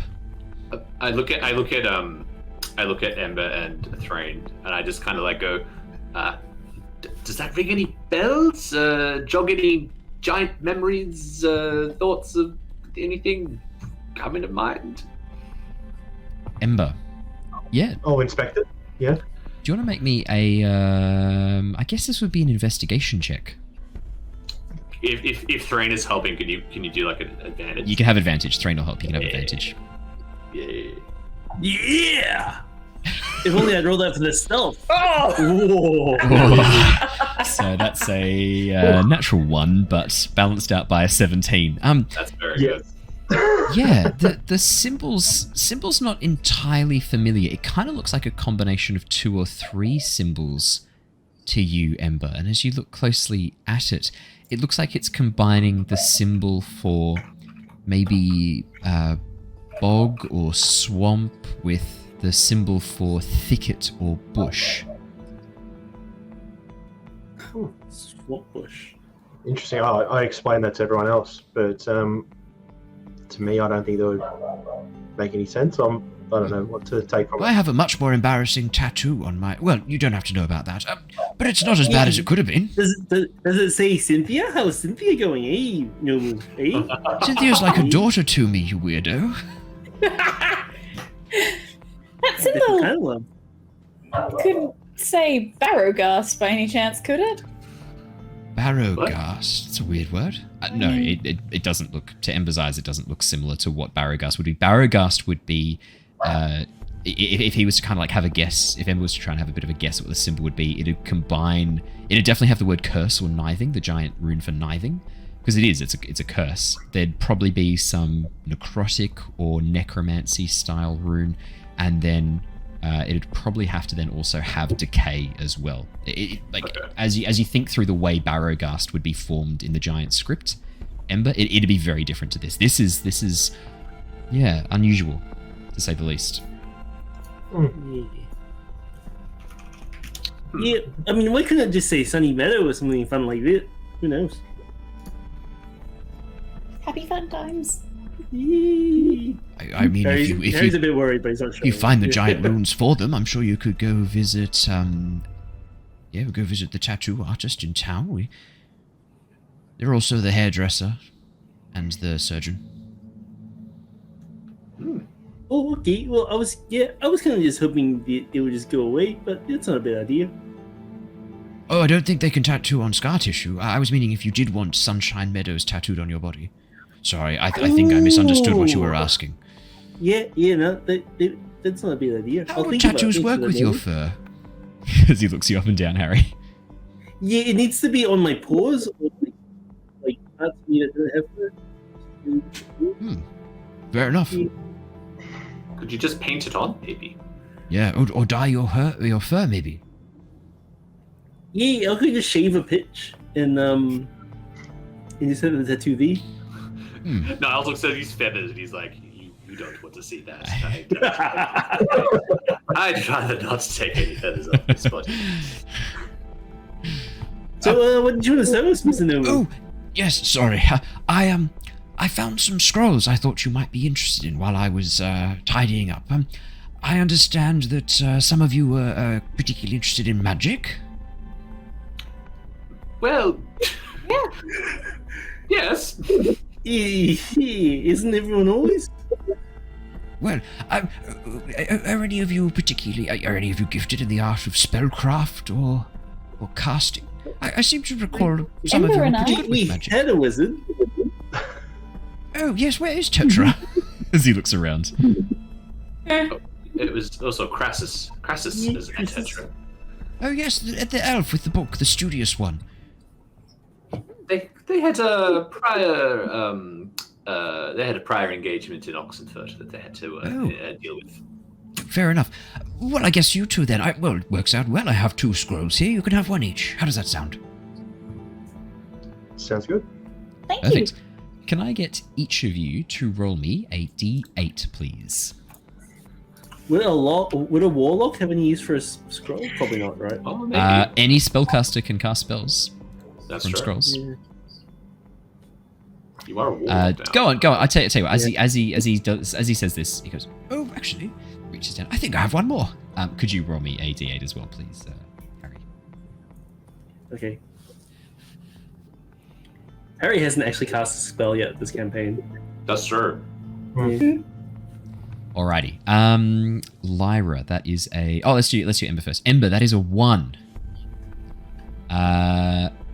Ember. Oh wow, this actually works out quite nicely for you. This is a spell scroll of Beast Bond. Oh wow. Could Oh, it's a not be better. Pokeball. Yeah, it's literally. I'll chuck it in. I'll chuck them in chat. I'll chuck the spells in chat for each one. That is a spell scroll of Beast Bond. Wow, that is insane. How appropriate that is. Love it. Lyra, that is a spell scroll of Chaos Bolt. Okay. Hell yeah. And Harry, that is a 4. Also That's a spell scroll of Chaos Bolt. Oh wow. It's kind of fitting. As he unrolls the spell scroll to Lyra, you Yes. open it up, and there's actually 2 scrolls rolled up together, and that's where the second one for Harry comes from. Oh, there was 2 in there. Oh, well, there you go. You can keep that one. Thank you. No, pleasure. Any scrolls there for? Any scrolls for punching things? Yes. I might have something for you. Give me a moment. Reaches down and rifles through his desk and emerges Niles with what looks like a almost like a pamphlet-style book. It's about 8 or 9 pages stapled together. The pages are old and weathered and yellowed, and on the front you can see what looks like a large stone statue dressed in these long flowing robes, seated with their legs crossed, and a giant stone hand facing outwards Cool. towards the front of the pamphlet. Oh, when I was a bit younger, I thought about learning a special type of physical artistry known as martial arts. And I learned a few things from this book. Oh, you should show me some of your moves. That'd be very. I think my arthritis prevents me from doing a number of the things I used to do. But here, you're welcome to it. Here you go. And he hands over this book to you, Niles. This little pamphlet. very cool.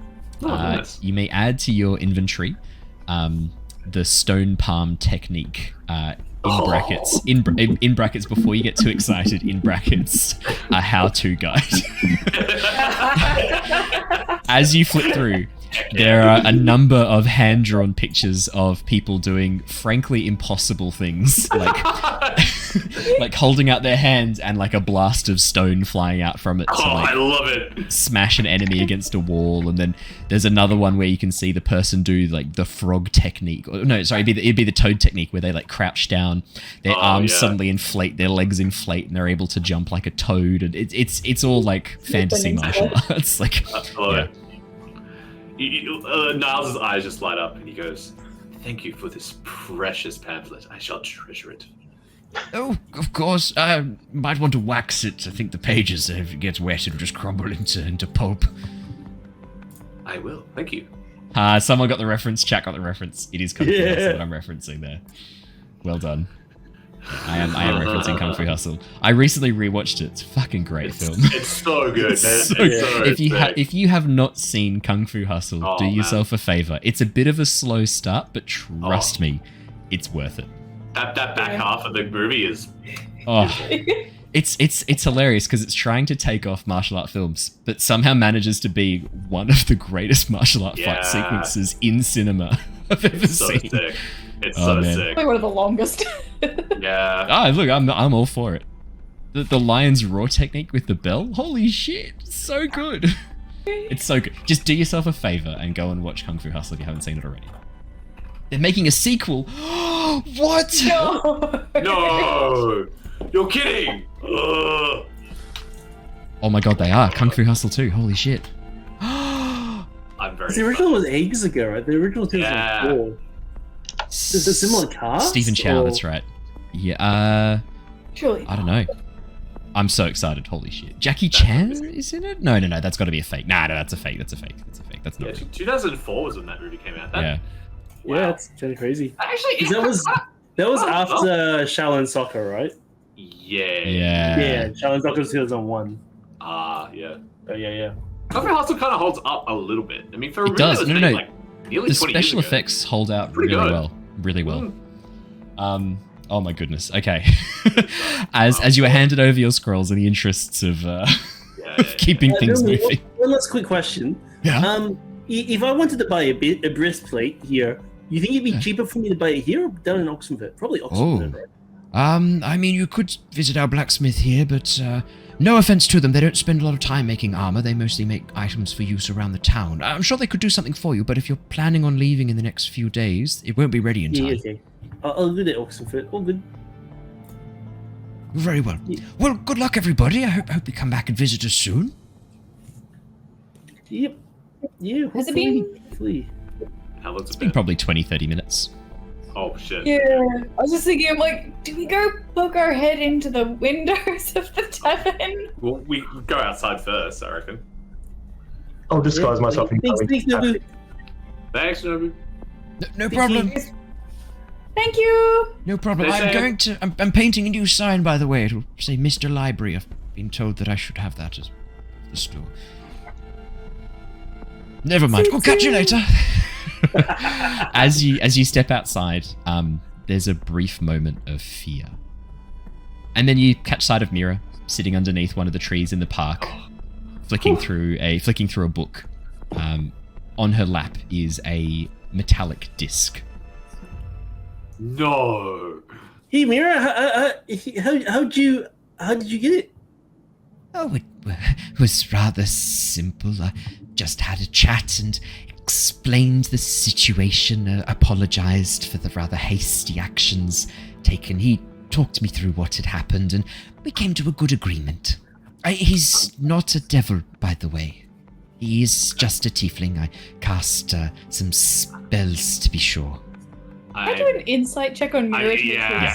Of course. Yeah, of course. 100%. 20. Can we all do one? Sure. I also got a 20. 20. 16 for Ember. Sure, yeah. I mean, everyone can roll if you like. Harry, 12.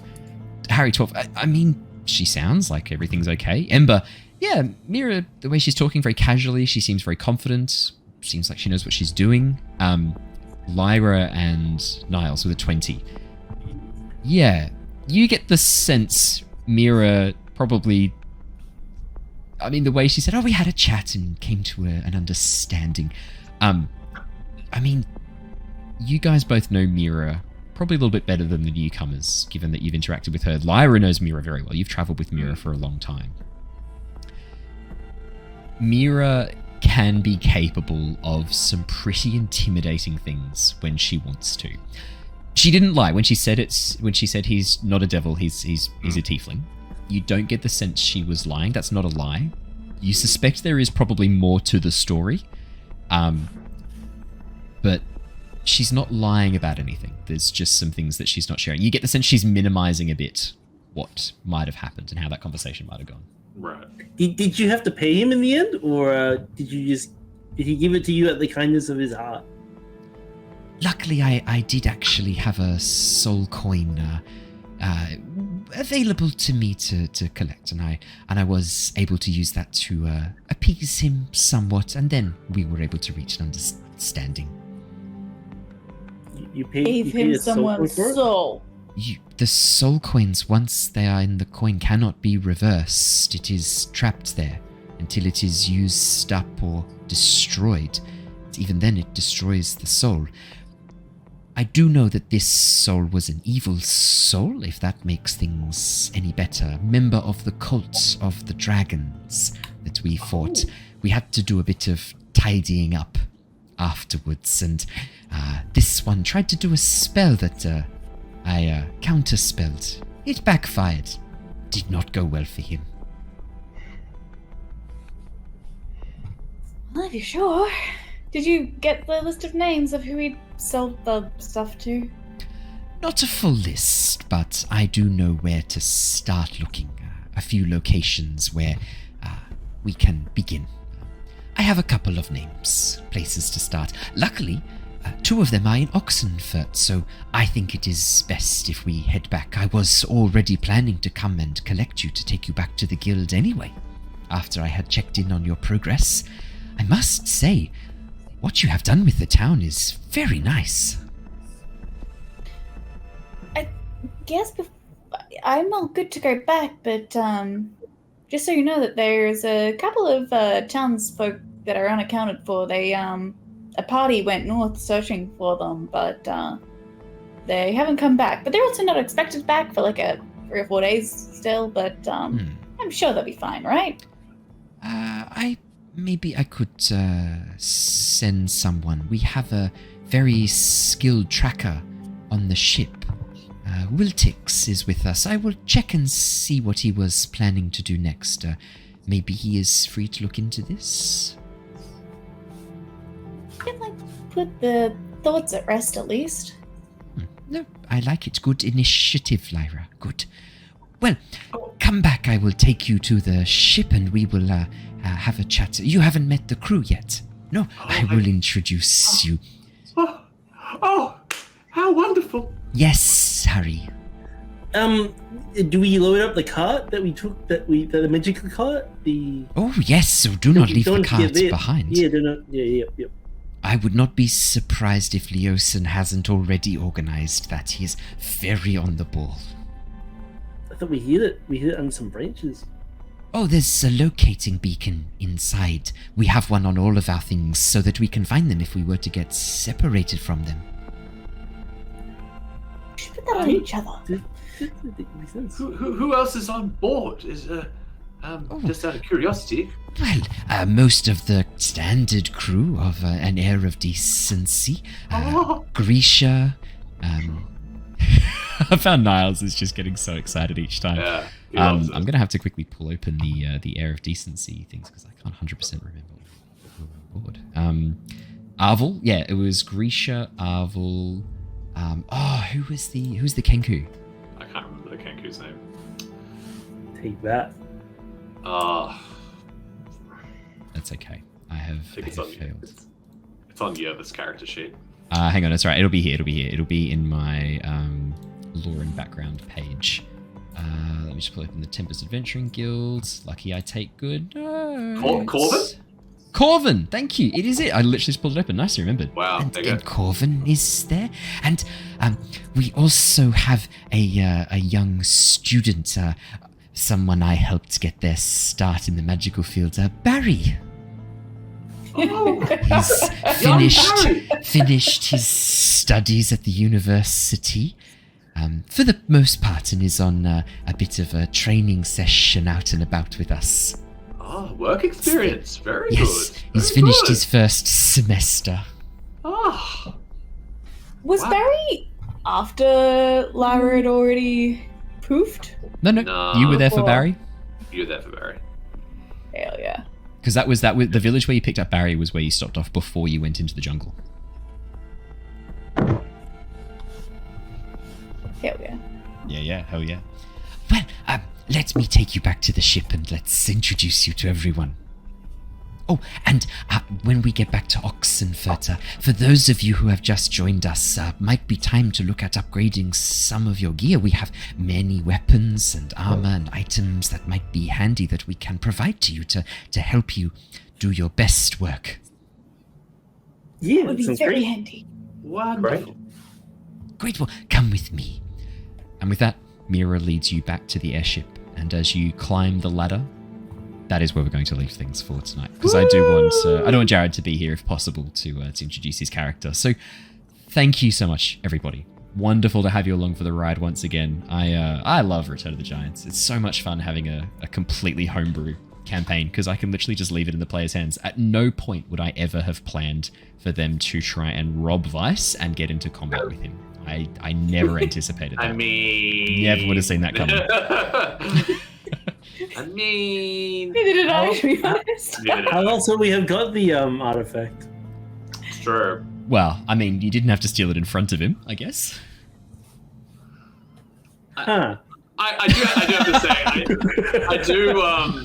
I do have to commend the RP there. That was very impressive from Harry, wanting to liberate liberate the artifacts. That was good. Yeah, He's a one-day Robin Hood. Yeah, man. I'm gonna respect that. So thank you everybody. We are going to leave it there. If you're watching us on Twitch, stick around. We're going to go and raid. Let's see who we can raid. Oh, let's go raid Meeples and Dragons. They've got a few people. We can cheekily double their viewer numbers. Let's go do that. Everybody else, we are going to, if you're watching on YouTube or on the podcast, thank you so much. Make sure you hit that like or subscribe or comment button.